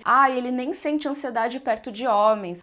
Por que ele não sente ansiedade perto de Bella Ramsey? O que aí já junta com outra campanha de assédio que tá rolando em relação a Bella Ramsey, né? Que as pessoas ficam falando mal da aparência de Bella Ramsey. Então, toda a implicação em torno disso do Pedro Pascal é de que ele, na verdade, é um abusador, entre aspas, e que ele encosta só em colegas que ele considera atraentes, em colegas mulheres, usando essa ansiedade supostamente como desculpa. E que aí ele não encostaria dessa forma carinhosa em colegas homens, ou então em colegas que esse público não considera atraentes, como o caso de Bella Ramsey. Eu já vou comentar sobre a falta de noção desse tipo de comentário, tá? Mas deixa eu só resumir o resto aqui. Além disso, tem muitos posts que acabam relacionando essa suposta amicabilidade excessiva do Pedro Pascal a ele querer encostar em mulheres casadas. Então, um exemplo disso seria a Vanessa Kirby, que é noiva e tá grávida do noivo e tudo mais, e aí usam muito isso, olha, uma mulher comprometida, e uma outra vez que ele teria ali encostado no queixo da esposa do Willem Dafoe. E aí sempre pegam um clipe disso, que meio que cortam logo depois, mas cortam só até dar pra ver um trecho em que dizem, né, interpretam assim, que o Willem Dafoe teria feito uma cara brava pro Pedro Pascal, ele ficou incomodado porque o Pedro Pascal encostou na mulher dele, né, na posse dele, e aí depois ele dá de ombros e fica de boa. E esse tipo de corte é bem comum, um corte em que eles querem só mostrar realmente o que interessa pra mentira que eles querem contar, porque se eles colocarem alguns segundos a mais, vai ter um contexto que vai minar tudo isso. E eu já vou falar mais desse contexto, mas nessa mesma coisa de contar mentiras por omissão, tem também as mentiras que são só mentiradas mesmo, como é o caso dos vídeos manipulados por inteligência artificial, e que aí, em vez do Pedro Pascal estar cordialmente do lado da colega dele, segurando mão, abraçando e tudo mais, eles colocam pra ele beijar o rosto dela, pra ele agarrar ela de uma forma mais enfática, e vários outros exemplos. E primeiro que tem gente compartilhando tudo isso como se fosse verdade, não só os vídeos que foram cortados pra parecer outra coisa, como também os vídeos manipulados por inteligência artificial. E aí pode vir toda uma discussão de, caraca, a gente precisa muito que as pessoas reconheçam quando um vídeo é manipulado dessa forma. Porque assim, dá pra ver, é bem óbvio que esse vídeo foi manipulado, mas mesmo assim ele tava sendo super compartilhado. E segundo, que aí tem o tal do meme, né? Os memes da ansiedade do Pedro Pascal, que não necessariamente vão usar as imagens dele com as colegas de trabalho, mas que vão atrelar esse suposto hábito dele à imagem de um assediador, a imagem de alguém que é basicamente um grande tarado. E assim, tem vários tweets horríveis em relação a isso, mas normalmente é alguém em uma situação sexual, ou agarrando muito alguém, ou dando muitos beijos em outra pessoa e falando,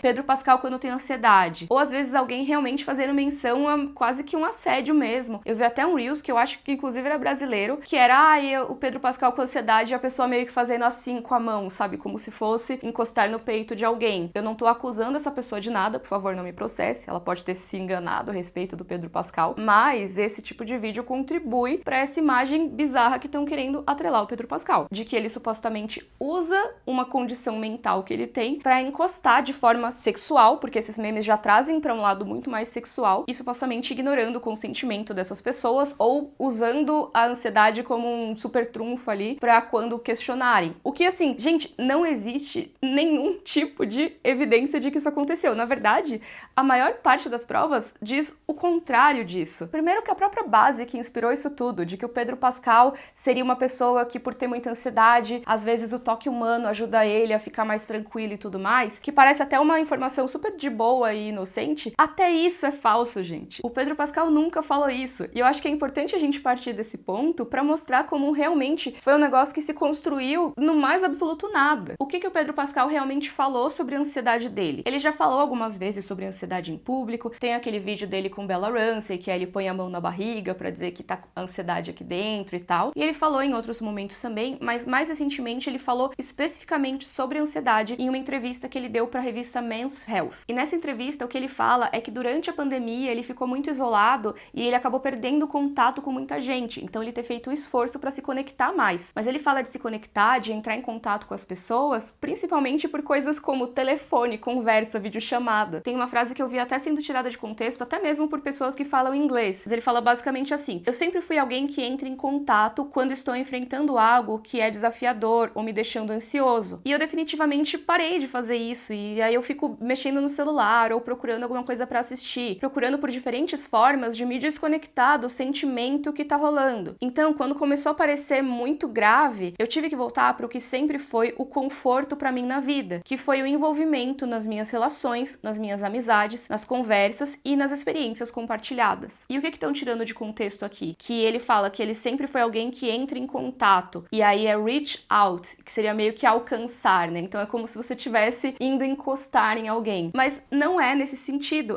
reach out é de entrar em contato, é de você procurar as pessoas para ficar perto delas. E é só ler as frases da entrevista que não tem nenhuma menção a nenhum toque físico. E mesmo assim, essa entrevista é mais recente, né? Ela é de 2025, mas essa distorção de que ele supostamente aliviaria a ansiedade com o toque humano surgiu lá em 2024. É o que eu brinco que é a tal da fake news do bem, né? Porque a pessoa que postou aquele vídeo provavelmente não imaginava que o resultado ia ser o que tá rolando agora. O que aconteceu? E aqui eu tô pegando um pouco da linha do tempo do Know Your Meme, porque sim, esse negócio do Pedro Pascal virou um meme, e eles costumam fazer um serviço bem bacana de organizar quando apareceu pela primeira vez. Pode ser que tenha aparecido antes, e aí se você souber, comenta aqui embaixo, mas normalmente a galera do Know Your Meme é bem nerdzinha e consegue encontrar as primeiras versões de determinados memes e tal. Nesse caso, ainda não era um meme, foi uma conta no Instagram chamada Relationships USA, que mostrou um clipe do Pedro Pascal com a Vanessa Kirby na Comic Con de San Diego, que tinha rolado alguns dias antes. Eles tinham ido já pra divulgar o Quarteto Fantástico e estavam ali meio abraçadinhos, se encostando e tal. E aí o texto que foi colocado nesse Reels diz assim: Pedro Pascal sofre de ansiedade. Quando ele está ansioso, ele normalmente tenta ter contato com alguém. E aí, assim, nesse caso, apesar de ter contato poder ser, né, ter contato falando e tudo mais, como no vídeo eles estavam encostando um no outro e tudo mais, fica implícito que seria um contato físico. E aí essa história vai sendo aumentada em seguida, porque no meio de agosto do ano passado, cerca de 2 semanas depois que rolou esse primeiro vídeo, postaram esse mesmo clipe no Twitter, só que dessa vez o texto dizia: Pedro Pascal sofre de ansiedade e, quando nervoso, precisa tocar alguém pra se acalmar. Vocês viram como já aumentou a coisa, né? Primeiro era, quando ele tá ansioso, ele tenta ter contato com alguém. E aí já virou, quando ele tá nervoso, ele precisa encostar em alguém pra se acalmar. E nesse mesmo tweet já apareceram pessoas fazendo piadas em relação a isso, usando essa frase pra evocar casos de assédio. Não em relação ao Pedro Pascal ainda, mas, por exemplo, tem essa pessoa que comentou: ah, o meu padre tinha a mesma condição. Ou seja, né, tá dizendo, ah, tem gente que vai falar isso pra abusar de alguém. Mas esse tipo de comentário, pelo que eu vi na época, não tava tentando falar nada do Pedro Pascal. Por mais que esse clipe dele segurando a mão da Vanessa Kirby tenha viralizado na época, não existia uma conotação muito negativa na discussão em cima disso. Pelo contrário, a primeira vez que eu encontrei esse vídeo, na verdade, enquanto eu tava pesquisando, foi em um post de 2024 em um subreddit de memes da Marvel. E esse post em específico tá com a tag wholesome, que seria uma coisa fofa, gostosinha de assistir, uma coisa que te faz se sentir bem. E a maioria dos comentários é ou positiva ou neutra, na verdade. Tem gente falando, ah, ele também encosta na barriga, eu vi um vídeo dele fazendo isso. Ah, isso é uma técnica comum contra a ansiedade. E a outra pessoa, ele é super aberto sobre a ansiedade dele. Olha esse comentário aqui. É uma sensação boa saber que mesmo pessoas famosas têm defeitos ou ansiedade. Isso faz com que a gente se sinta um pouquinho mais perto deles. Ou esse aqui. Tem algo sobre ela pegando a mão dele, sem hesitação, que meio que me ferrou emocionalmente agora. Eu nunca pensei que esse seria o momento ou o lugar, mas eu acho que eu acabei de perceber que eu realmente preciso de alguém assim na minha vida agora. Então, assim, por mais que tenha uma piadinha ou outra, tipo, ah, eu queria que a Vanessa Kirby segurasse a minha mão quando eu estou ansioso, esse tipo de coisa, a maioria dos comentários com mais votos e mais discussão não fala nada negativo sobre o Pedro Pascal ter ansiedade ou a Vanessa Kirby segurar a mão dele nesse momento. Isso só passou a acontecer em 2025. E esse momento agora de julho não foi a primeira vez. Como eu sei que não foi a primeira vez? Porque já teve uma tentativa de emplacar esse discurso de que o Pedro Pascal é creepy e inadequado alguns meses antes. E sabe o que estava acontecendo justamente nessa época? As críticas que o Pedro Pascal fez em relação a J.K. Rowling. E eu já vou falar mais sobre isso. Eu não tô dizendo que foi a J.K. Rowling que arquitetou tudo isso, tá? Mas eu acho que é importante a gente ver de onde vieram essas primeiras tentativas e quem tentou emplacar esse discurso agora também. Eu só quero antes bater o martelo de que tudo isso que tá sendo divulgado, todos esses clipes e tal, pelo menos até o momento que eu estou gravando esse vídeo, tudo é super infundado. A própria Vanessa Kirby falou sobre esse vídeo em entrevista à Vanity Fair, aquela matéria ali sobre o Pedro Pascal, e ela super desmentiu qualquer ideia de que ele seria inadequado com mulheres. Ela disse sobre aquele momento: o que aconteceu é que nós dois estávamos incrivelmente nervosos de aparecer na frente de milhares de pessoas que amam esses quadrinhos. Ele queria que eu soubesse que estamos nisso juntos. E eu achei um gesto amável e fiquei muito feliz de apertar a mão dele de volta. E quando a gente vê outros clipes do Pedro Pascal com a Vanessa Kirby, a gente vê que esse carinho parece ser mútuo entre eles. Às vezes o Pedro Pascal vai segurar na mão dela, vai abraçar ela, mas às vezes ela vai lá fazer um cafuné nele, às vezes ela que pega a mão dele. Por aí vai, dá pra ver que simplesmente eles encostam bastante um no outro. Assim como no clipe que normalmente cortam ali naquele trecho específico da esposa do Willem Dafoe, ela pouco tempo depois vai lá sozinha e abraça o Pedro Pascal. E nesse mesmo evento, o que muitas pessoas deixam de lado é que o Pedro Pascal e o Willem Dafoe se beijaram na boca ali. O que mais tem é o Pedro Pascal sendo amigável e fisicamente carinhoso com muitas pessoas ao redor dele. Tanto mulheres, quanto homens, quanto pessoas não binárias, simplesmente porque, na minha opinião, ele ser carinhoso, ele abraçar e ele fazer carinho assim no braço das pessoas, não é uma expressão sexual como estão querendo pintar. É simplesmente ser carinhoso. E isso com o consentimento das pessoas que estão ao redor dele, que dá pra ver que são pessoas que estão confortáveis com o toque dele e inclusive tocam ele de volta ou às vezes até iniciam esse toque. E é por isso que eu acho que eu tava com preguiça de gravar esse trecho do vídeo, porque pra mim é tão óbvia a diferença de quando um toque é feito com consentimento, de quando as pessoas estão se sentindo confortáveis ali e estão sendo amigáveis umas com as outras. É totalmente diferente de alguém que é creepy, que fica encostando em alguém de um jeito desconfortável. Mas parece que pra determinadas pessoas é tudo a mesma coisa. E isso me preocupa muito em relação à humanidade. Porque se você for ver, vários desses memes compartilhados sobre o Pedro Pascal falam sobre,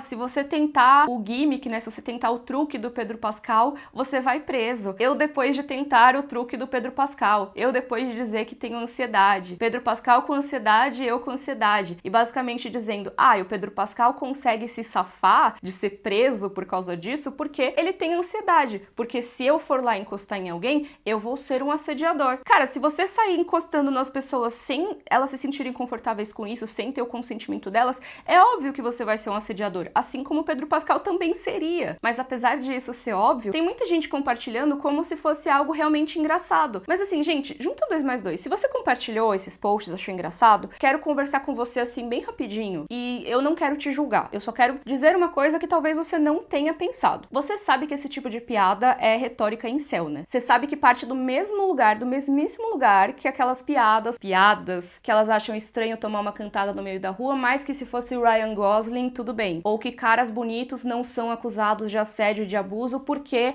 as mulheres gostam já que eles são bonitos ou que eles são ricos. Cara, é o mesmo princípio, tá? Fazer a piada, eu seria preso se eu fizesse o que o Pedro Pascal faz, quando você tá querendo dizer que o Pedro Pascal encosta nas pessoas de um jeito inadequado e sem consentimento, é justamente esse mesmo tipo de piada. E eu não tô falando isso pra dizer, você que compartilhou é uma pessoa ruim, não sei o quê. Mas sim, o que eu quero dizer é que determinados tipos de situação, quando vira muito meme, não sei o quê, às vezes fazem as pessoas caírem em alguns discursos que elas talvez, se pensassem um pouquinho mais, não compartilhariam. E eu acho que esse é um desses casos. Praticamente todas as coisas que estão falando em relação ao Pedro Pascal, a esses memes, são basicamente como se, ele encosta em mulher casada, então isso é um problema, porque tem dono, ou então que ele usa ansiedade pra assediar as pessoas e ele se safa porque ele é o Pedro Pascal, ele é bonito, rico e famoso. E se fosse um Zé Ninguém, essa pessoa teria problemas. Vocês estão entendendo? Eu não sei se vocês costumam ver conteúdo a respeito desses tipos de memes e tudo mais, mas é realmente a mesma lógica. Então achei bom abrir esse parênteses aqui, porque infelizmente eu vi até páginas grandes de memes, páginas que costumam postar coisas bacanas, reproduzindo isso, e cara, é isso. A sua página de memes está reproduzindo Logic Incel. Que ótimo! Muito obrigada, pessoal que está aí difamando Pedro Pascal. Vocês normalizaram o discurso incel em páginas que deveriam ser inofensivas. Enfim, tá, mas voltando aqui, vocês lembram que eu falei que no começo, quando fizeram aquele vídeo do Pedro Pascal e da Vanessa Kirby, os comentários em geral eram ou positivos ou neutros, né? E que isso mudou mais recentemente, mas que essa vez de agora, de julho de 2025, não foi a primeira. O que aconteceu, né? Como eu falei na primeira parte do vídeo, o Pedro Pascal se manifesta bastante politicamente. E nesse ano de 2025, praticamente todo mês tem alguma grande fala dele sobre algum assunto importante. Como eu mencionei, ele criticou a J.K. Rowling e a perseguição dela aos direitos das pessoas trans, ele criticou a passividade de Hollywood em relação ao que está acontecendo em Gaza e também criticou o governo do Trump. Então ele mexeu com vários grupos que são bastante engajados na internet. E a minha hipótese é que esse movimento maior que rolou em julho tenha sido impulsionado justamente porque vários perfis grandes que são mais alinhados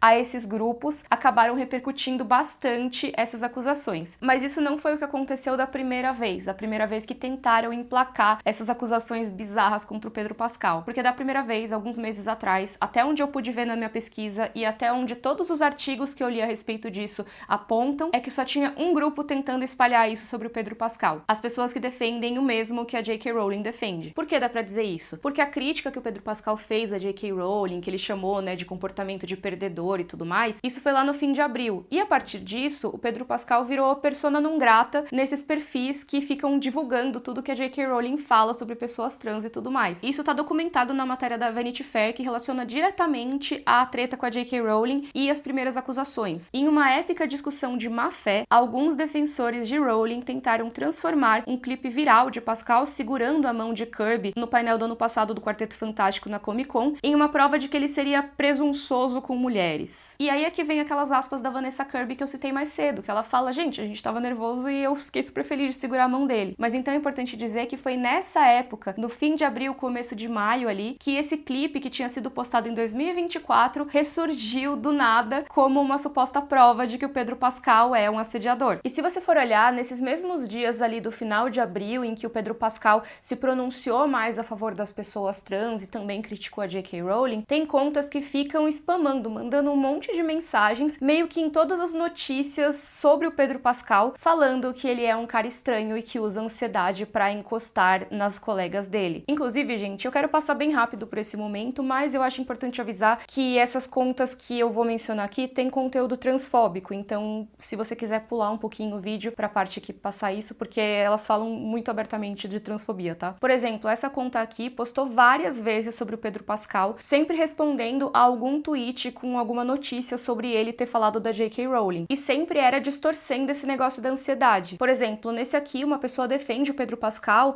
e ela responde: você precisa tocar em mulheres aleatórias à vontade pra ajudar com a ansiedade também, que nem o Pedro Pascal? Ou seja, tá insinuando que se a pessoa defende o Pedro Pascal, também deve ser alguém que usa a ansiedade pra encostar em mulheres. Aí, se você vai olhar a bio dessa conta, o que que tá escrito? Tá dizendo que tudo que vem depois do B é hétero. Ou seja, do LGBTQIA+, essa pessoa não considera as pessoas trans e nem nenhuma das letras que vem depois. O que é uma visão bem comum entre a galera que defende a J.K. Rowling, inclusive. Um dos movimentos com que os aliados da J.K. Rowling estão relacionados, inclusive, é a tal da LGB Alliance, que é a aliança LGB, sem o T e nenhuma das outras letras. Que é um movimento que, obviamente, até pelo nome dá pra entender, que exclui pessoas trans. Por que eu tô falando disso aqui? Porque eu acho que é importante mostrar que todos esses perfis que eu vou trazer desse começo estão alinhados a essa visão de mundo. E se você clica neles, normalmente só na bio você já percebe que é justamente sobre isso que eles postam o tempo todo. Eles normalmente dizem logo de cara na bio o que eles pensam sobre pessoas trans. E se você olha os primeiros posts deles ali no perfil, você provavelmente vai ver muitas coisas transfóbicas sendo ditas. E aí eu acho que é importante fazer aquele disclaimer, porque vai ter gente que vai dizer: ah, mas não são pessoas transfóbicas, nem existe transfobia, só estão defendendo os direitos das mulheres. Não estão defendendo os direitos das mulheres. Mesmo se você não considerar mulheres trans como mulheres, o que, né, já me diz algo sobre você, eles acabam se aliando a pessoas e movimentos que prejudicam todas as mulheres, não só as mulheres trans. Se eu for explicar algo tão básico do zero aqui no vídeo, ele vai ficar mais longo ainda do que ele já tá. Então eu vou deixar alguns links aqui embaixo que você pode ler pra entender a situação, porque realmente é um histórico muito longo. Eu acho que é só importante só dizer que não, esse papo de que são só os direitos das mulheres, todas as mulheres vão ser prejudicadas por esse tipo de discurso, como já tem acontecido com mulheres cis que estão sendo perseguidas dentro de banheiros só porque elas não se encaixam em determinado padrão de feminilidade e acabam sendo perseguidas e tendo que provar que são mulheres pra estar no espaço que elas deveriam se sentir seguras. Mas enfim, é um assunto bastante longo. Se vocês quiserem, talvez um dia eu possa fazer só sobre a J.K. Rowling, mas assim, não queria entrar muito nisso. Só saibam que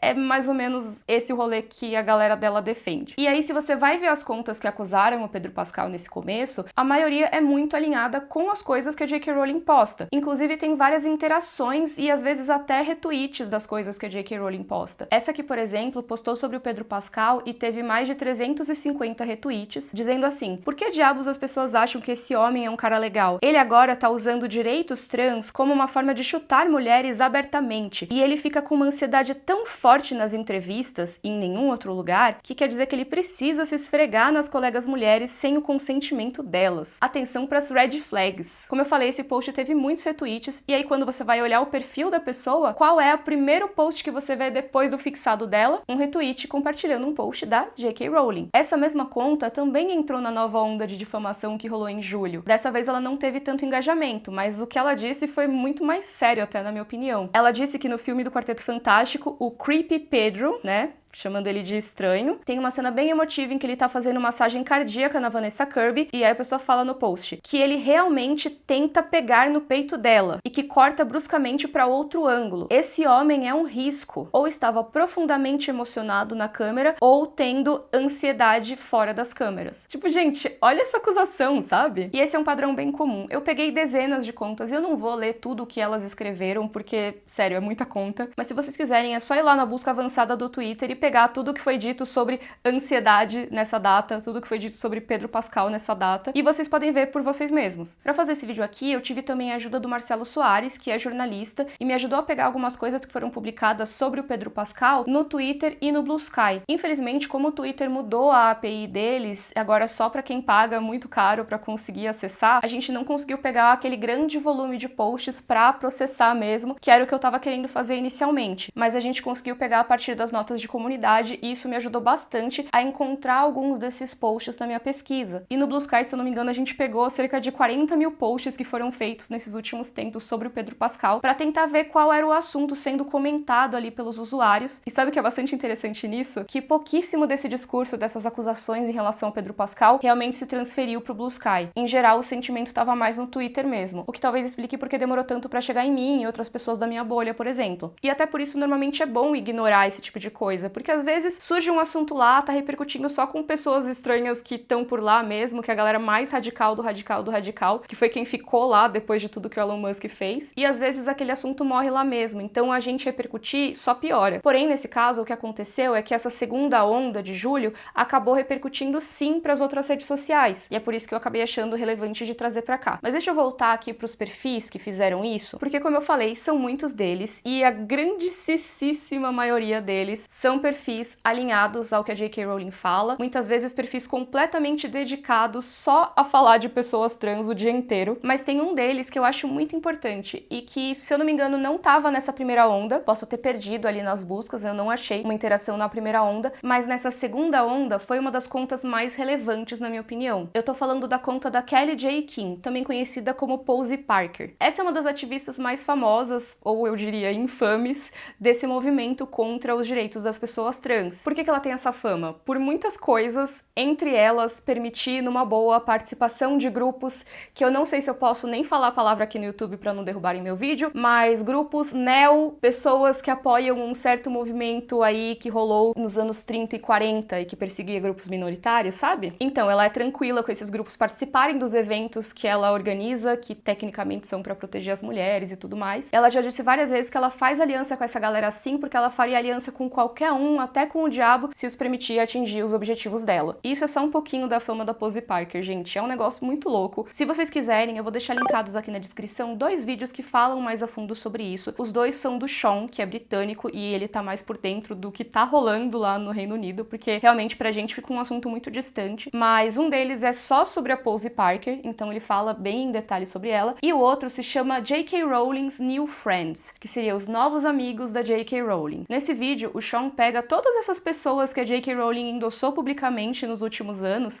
as pessoas que ela apoia e divulga e realmente faz com que tenham mais alcance e sejam beneficiadas, ele pega e conta em detalhes quem são essas pessoas, com o que elas estão envolvidas. E, gente, é um negócio muito louco. Ele fala da Pose Parker, ele fala de vários dos aliados da Pose Parker e da J.K. Rowling, enfim, deem uma olhada lá. Mas por que eu tô falando tudo isso? Porque a Pose Parker é uma aliada muito vocal da J.K. Rowling e de todas as pautas dela. E a Pose Parker tem, nos vídeos dela, um mural ali escrito "Eu amo J.K. Rowling". Ela usa camiseta disso. Ela já colocou um anúncio em público, que era um pôster ali, "I love J.K. Rowling", porque ela realmente apoia bastante a J.K. Rowling e os ideais dela. E a J.K. Rowling, apesar de não ter, né, um painel escrito "I love Pose Parker" em reciprocidade, já apoiou publicamente a Pose Parker várias vezes. E esses posts ainda estão lá, mesmo depois das polêmicas sobre determinados grupos aí que a Pose deixa participarem dos eventos dela. A J.K. Rowling continua apoiando, e todo mundo que acompanha esses movimentos muitos considera elas aliadas. E a Pose Parker foi um dos principais nomes dessa onda recente de ódio ao Pedro Pascal. Para começar, no dia 23 de julho, ela foi uma das primeiras contas com grande alcance a falar do Pedro Pascal dessa forma, que insinua que ele é um assediador. Ela retweetou um post da própria Marvel, que tem o Pedro Pascal e a Vanessa Kirby divulgando o Quarteto Fantástico, e eles estão meio se abraçandinho, assim, e tal, e ela fala assim, ele nunca tem essas apalpadas de ansiedade com homens, né? Que é uma coisa que a gente já desmentiu lá atrás no vídeo, parece que faz 84 anos, mas não faz nenhum sentido. O Pedro Pascal é assim com todos os colegas dele, praticamente, e a gente já falou da questão do consentimento, que as pessoas estão confortáveis ali com ele, não é que ele simplesmente sai apalpando as pessoas, eles estão lá se encostando ali, né, tão juntos de boa. Mas a gente desmentir isso agora não importa muito, o que importa é que esse tweet da Pose Parker viralizou absurdamente. No momento que eu tô gravando essa parte do vídeo, ele tá com 11 mil retweets e mais de 330 mil likes. Sem contar que a Pose Parker continuou falando do Pedro Pascal nos dias seguintes a isso. Mas eu queria focar nesse tweet aqui porque meio que ele foi um dos que começaram tudo. Não só porque ele viralizou bastante, mas porque ele foi um dos que foram mais cedo no dia 23. Eu não consegui ver se ela foi a primeira de todos, por causa das questões que eu falei de tá complicado usar a busca do Twitter sem acesso à API, mas das contas que mais viralizaram que eu consegui encontrar, o post dela foi um dos que foram mais cedo naquele dia. Foram logo de manhãzinha. Eu imagino que porque como ela tá num fuso da Europa, do Reino Unido, talvez ela tenha conseguido postar antes de todo mundo, e aí o post dela ganhou tração e repercutiu bastante quando as contas que estão ali nos Estados Unidos, nesse fuso, começaram a repercutir mais. Mas assim, nesse dia 23 de julho, várias outras contas entraram nessa onda. A maioria das que viralizaram são contas verificadas, essas que pagam ali pro Twitter para eles terem um selinho e que também conseguem monetização. Então são contas que tentam viralizar o tempo todo. Aí já não dá para saber muito bem o que foram contas que realmente estavam querendo atacar o Pedro Pascal propositalmente ou contas que simplesmente viram que aquele assunto estava rolando e quiseram entrar na onda para conseguir aquele dinheirinho da monetização. Mas o que dá pra gente ver logo nesse tweet da Pose Parker é que uma das respostas mais bem cotadas, vamos dizer assim, uma das que aparecem primeiro por ter tanto engajamento, é uma de uma conta que diz assim: quando você sabe que tem algo macabro sobre o Pedro Pascal, mas não consegue provar. E aí ele usa um vídeo que é um compilado de cenas do personagem Doakes, de Dexter. E que assim, gente, eu não vi Dexter, então me corrijam se eu estiver errada, mas pelo que eu entendi, o Doakes é aquele cara que saca que tem alguma coisa errada ali com o Dexter, mas que ele fica meio,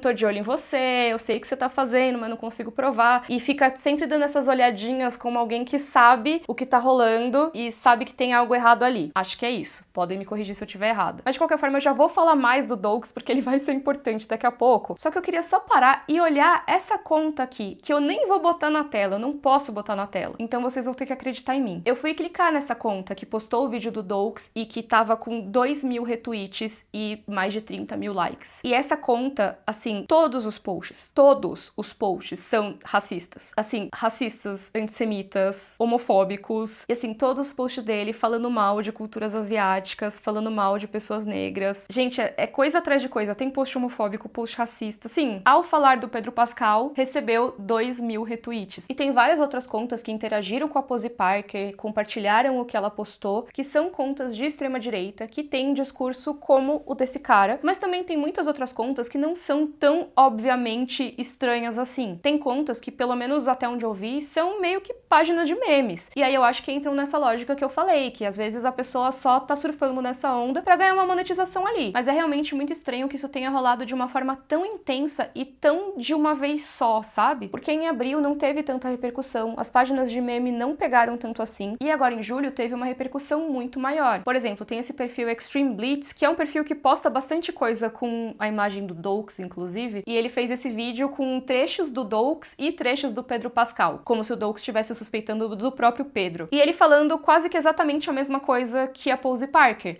Eu fico pensando por que o Pedro Pascal não tem ansiedade perto dos colegas de trabalho homens. E olha só um post que eu peguei e a pessoa deletou, hein? Deletou o post do dia 24, eu devia ter printado. Não sei o que era, gente, eu só peguei o link aqui. Mas enfim, algum post foi deletado. Tem essa conta que também viralizou um pouco, que tem mais de 1000 retweets em um, 12 mil no outro e mais 1000 no outro. Em um deles ele só tá falando que não aguenta mais ver o Pedro Pascal, mas aí tem outro que ele faz a piadinha da ansiedade, só que usando aí uma cena de filme com o casal se beijando. Esse é o que tem 12 mil. E as respostas costumam ser mais desenfreadas ainda do que os tweets originais. Normalmente tem alguém já colocando a mão na bunda, sabe? Falando, Pedro Pascal quando tem ansiedade. Esse tipo de coisa eu vou poupar vocês dos prints aqui, mas acreditem, rolou. E aí, por que eu falei do Doux, né? Porque algumas semanas atrás, quando eu comecei a pesquisar essa história, eu fui olhar como que tava o perfil do Pedro Pascal. E, gente, todos os comentários das fotos dele eram a imagem do Doux. Assim, você passava e só tinha praticamente isso. Era um ou outro comentário, realmente, de algum fã do Pedro Pascal e tudo, mas parecia mesmo que era um movimento direcionado. Vamos todos lá no perfil dele comentar a imagem do Doux. Então, um monte de gif desse personagem falando,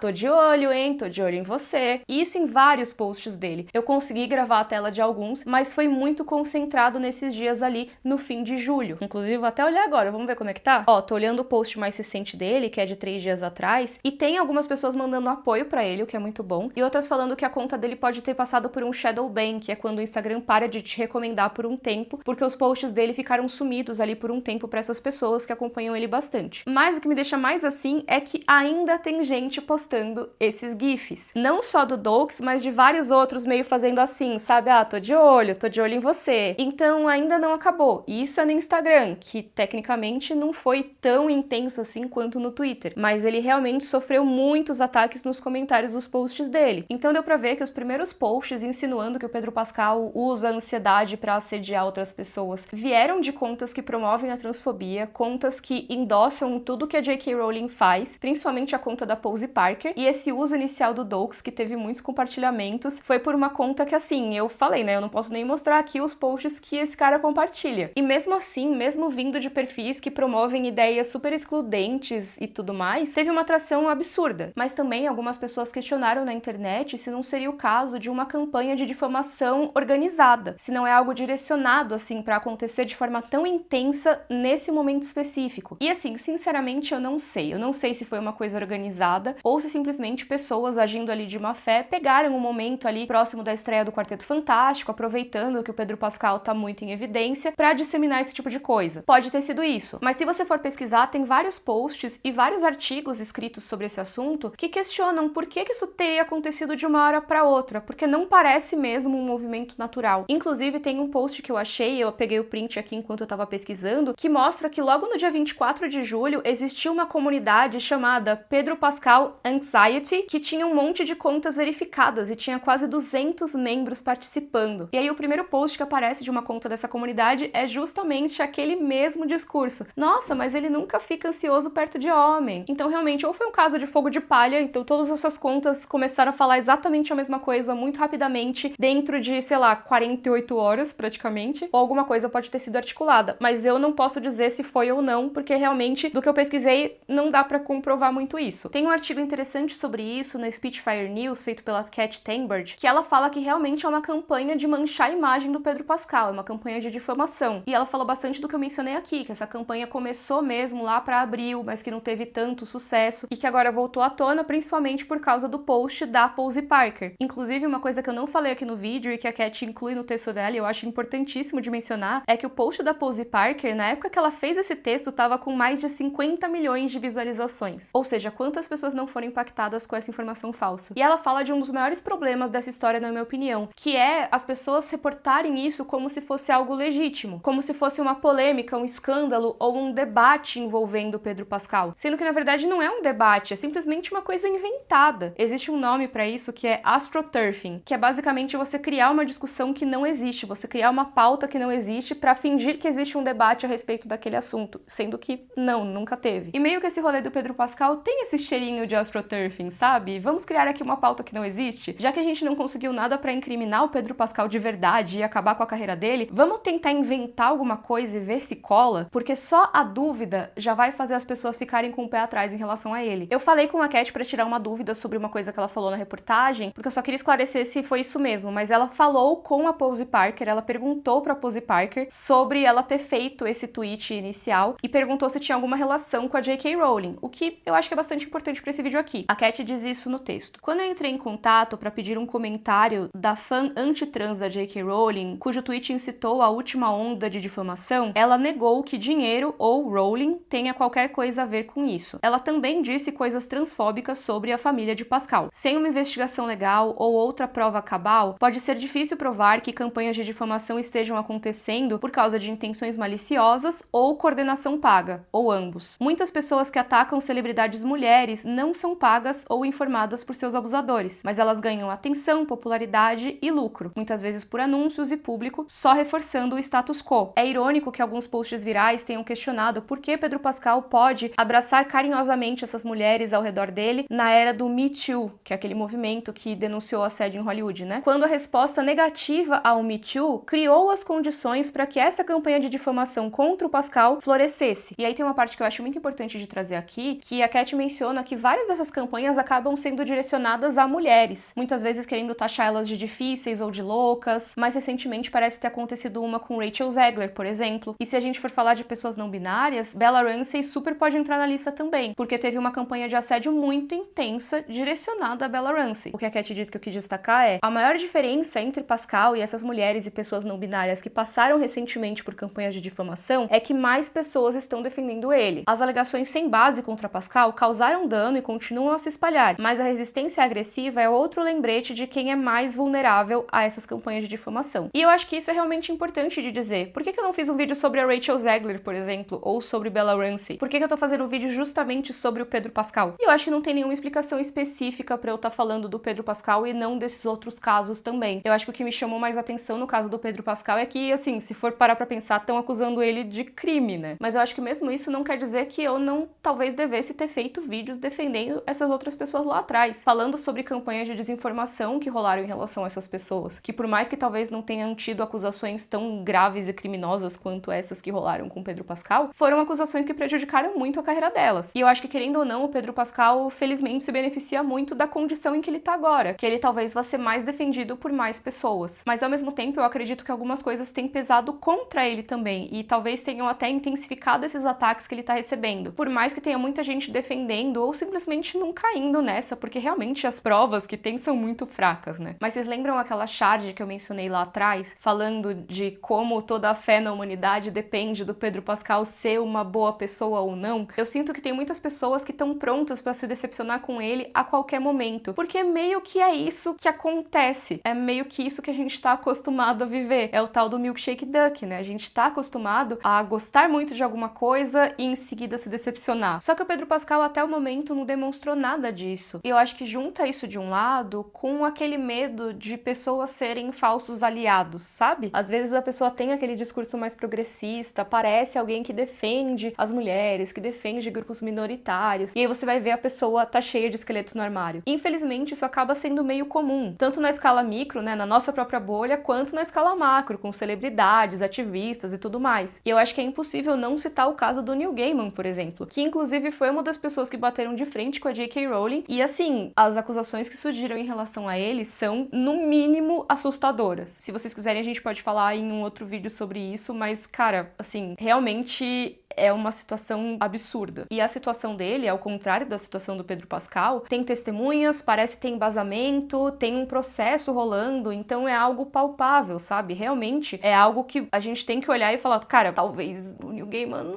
né? Enquanto no caso do Pedro Pascal, nada aconteceu, ninguém que trabalhou com ele disse nada, e o máximo de evidência que tem são vídeos normais de pessoas promovendo o seu filme. Mas vem esse medo nas pessoas, vem esse medo de não, talvez ele seja perfeito demais, ele não pode ser tão legal, ele tem que ter alguma coisa errada acontecendo. E eu acho que é isso que chama tanta atenção nessa tentativa de difamar ele. Tem um texto que eu encontrei enquanto eu tava procurando se alguém tinha apurado essa história e tudo mais, num portal chamado Mamma Mia. E nele falam sobre outros atores e atrizes que passaram por esse momento de um possível desgaste na imagem. Seja porque as pessoas simplesmente se cansaram, porque estavam aparecendo muito, enfim, muitas das coisas que eu falei lá no começo do vídeo. Mas tem alguns casos, por exemplo, do Chris Pratt, que aparece muito em muitas coisas, e também tem várias questões ali da vida pessoal dele que acabaram chegando a público e, assim, não parecem muito bacanas. Então tem uma imagem mais negativa do Chris Pratt em muitos nichos. Mas aí falam, mas o Pedro não tem escândalo, ele não tá fazendo nada. Então por que a gente insiste em transformar carinho em algo sinistro? Por que a gente enaltece as pessoas só pra derrubá-las? E isso eu acho que é uma questão bastante interessante, porque tudo bem, parece que essa campanha pode ter sido ou orquestrada ou então espontaneamente ter acontecido ao mesmo tempo com várias contas que defendem coisas de extrema direita ou contra minorias e tudo mais, mas eu tenho certeza que as pessoas que me mandaram o meme do Pedro Pascal no Instagram não são pessoas que se alinham ao discurso da J.K. J.K. Rowling e muito menos com aquela conta lá que ficava compartilhando os memes racistas. Eu tenho certeza que algumas pessoas que viram essa discussão em volta do Pedro Pascal e acabaram não se informando muito e tal, meio que escolheram acreditar nisso logo de cara e já aceitar que ele pode ser um babaca mesmo e que agora ele não vai mais ser tão querido assim. A gente podia ficar um tempão discutindo por que isso acontece, como isso acontece, mas esse vídeo já tá muito longo, então vamos tentar fechar aqui, vamos tentar discutir nos comentários também. Mas eu queria trazer algumas coisas aqui pra gente conseguir talvez formar esse quebra-cabeça, ou pelo menos começar. Primeiro é desse mesmo artigo do Mamma Mia que fala assim: nós pedimos autenticidade e vulnerabilidade das nossas celebridades, mas no segundo em que elas oferecem muito disso, ou a gente simplesmente se entediar, nós transformamos a personalidade delas em armas contra elas mesmas. Ou seja, nesse caso do Pedro Pascal, tudo o que torna ele alguém que pode ser amado pelo grande público acabou sendo usado contra ele agora. O fato dele parecer carinhoso e gentil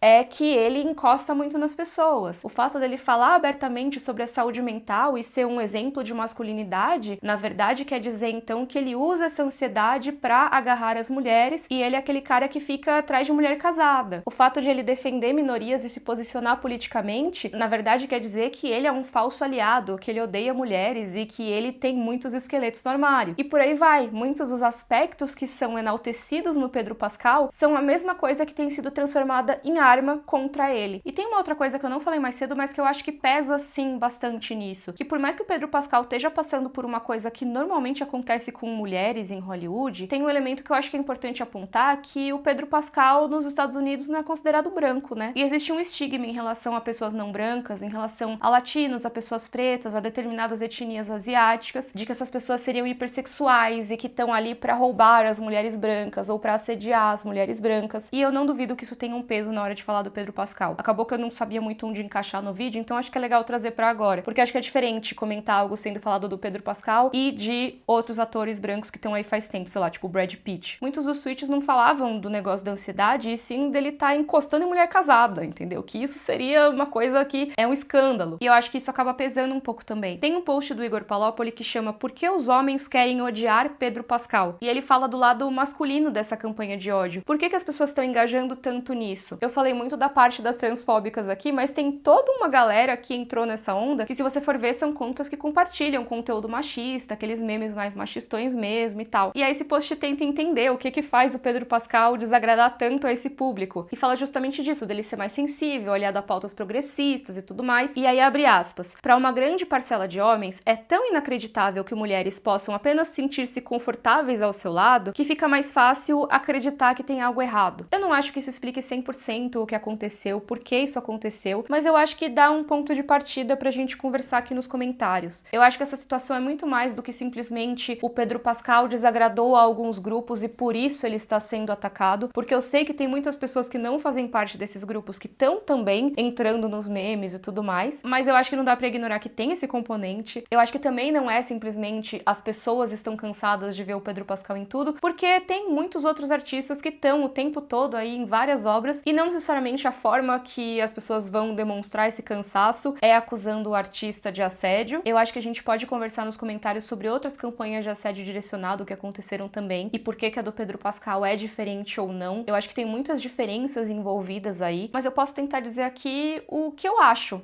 que pode ter acontecido e por quê. Provavelmente eu tô errada. Eu não sei do que aconteceu por trás. Eu nem sei se o Pedro Pascal é uma boa pessoa. Eu espero que ele seja. Mas também, se ele não for, o que eu tenho a ver com isso, né? Mas de tudo que eu pesquisei e que eu li sobre o assunto, o que eu acho que rolou? Eu acho que sim, o Pedro Pascal incomoda muita gente. Tem a galera que se ressente dele parecer tão gente boa assim e fica ali torcendo pela queda, sabe? E também ele incomoda diversos grupos com as falas mais politizadas dele. Ao mesmo tempo, tem sim as pessoas que não necessariamente se incomodam com o que ele fala, mas que veem esses filmes mais populares e realmente 3 filmes no mesmo mês, sendo que teve The Last of Us mais cedo e tem muita presença do Pedro Pascal nas redes sociais, com tantos vídeos virais e memes e tudo mais. Eu acho que as pessoas estão, de certa forma, saturadas, sim. E aí junta esse momento em que ele tá super em evidência e se colocando politicamente com uma tentativa bastante infundada de tentar manchar a imagem dele. Tentaram muito conseguir algum podre ali, não conseguiram direito, e aí colocaram no ar o mais próximo que eles conseguiram de alguma coisa que incriminasse o Pedro Pascal, que são esses vídeos aí que ele não tá fazendo nada de errado, e até aqueles vídeos manipulados com inteligência artificial. Mas isso não foi muito suficiente pra convencer o público geral de que o Pedro Pascal é um abusador, um assediador, enfim. Apesar de ter se espalhado além do Twitter Twitter e ter chegado a redes como o Instagram e o próprio YouTube e ter realmente manchado a reputação do Pedro Pascal de certa forma. Como eu falei, até agora tem gente que fica postando o Doux lá no perfil dele. E por tudo que eu pesquisei, parece que sim, isso partiu daqueles perfis aliados a J.K. Rowling, então parece sim ter sido motivado inicialmente por isso, por causa das críticas que ele fez a J.K. Rowling, mas isso não quer dizer que todo mundo que compartilhou sejam perfis dedicados a isso. Inicialmente sim, praticamente todos os que realmente tiveram ali relevância eram alinhados a essas pautas, mas depois entraram outras pautas de extrema direita e depois, ao que tudo indica, isso chegou ao público bem geral. Então não necessariamente uma pessoa que vai compartilhar um meme do Pedro Pascal com ansiedade hoje em dia é uma pessoa que apoia o que a J.K. Rowling diz ou faz. Mas é importante levar em conta de onde veio esse discurso e também o que esse discurso propaga, porque como eu falei mais cedo, tem muitas dessas piadinhas que na verdade são uma retórica bem estranha, bem de falar que mulher deixa você assediar se você for o Pedro Pascal, se você for um cara bonito, e não é bem assim, a gente sabe. E eu acho que além dos memes, tem muitas pessoas preocupadas com o Pedro Pascal realmente poder ser uma pessoa ruim, poder ser alguém que tem esses esqueletos no armário, porque a gente vive com esse medo constante de descobrir que as pessoas em que a gente acredita, na verdade, são horríveis. E tem uma coisa que eu não mencionei ao longo do vídeo, mas existe essa sensação de Schadenfreude. Não sei se eu falei isso certo, eu pedi ajuda pra minha amiga que fala alemão. Schadenfreude. Será que é isso? Vamos ver. Schadenfreude. Posso estar falando completamente errado, mas é meio que esse gostinho legal que dá quando você vê alguém se ferrando. Eu sinto que quando tem alguma celebridade envolvida em um escândalo ou caindo de um pedestal, as pessoas ficam muito interessadas, querem saber e às vezes até gostam de ver. E eu tô falando isso sem nenhum julgamento nesse caso, tá? Porque infelizmente isso é da natureza humana. É por isso que as videocacetadas fizeram sucesso por tantos anos. E eu acho que quanto mais alto é esse pedestal em que a pessoa tá, maior é o sentimento que vem quando existe a possibilidade de uma queda. Por isso que eu acho que tantas pessoas que não necessariamente têm envolvimento com essas pautas que ficaram bravas com Pedro Pascal, acabaram repercutindo também esses memes, essas supostas acusações. Mas de verdade, apesar do tamanho que ficou esse vídeo, eu acho que esse é só o comecinho da discussão. Eu acho que a gente não pode esquecer que tem uma pessoa ali por trás. Pode ser muito bem assessorada e ter equipe e tudo mais. Então assim, eu acho que o Pedro Pascal tá muito mais munido pra receber uma campanha de assédio do que uma pessoa como eu ou você, que não temos ali todas essas proteções que ele provavelmente tem como uma pessoa que tem milhões de seguidores e é um ator de Hollywood, literalmente. Mas isso não quer dizer que a gente não possa olhar pra ele como uma pessoa que tá lá recebendo todos esses comentários e acusações, porque eu acho que a partir do momento que a gente para de considerar ele como pessoa e passa a pensar no Pedro Pascal ou em qualquer outro artista como simplesmente a coisa nova do momento que, ai, cansou, vamos jogar fora, não aguento mais, e ai, que bom que teve esse escândalo porque eu não aguento mais, a gente tá simplesmente entrando na mesma lógica das empresas que eu mencionei mais cedo,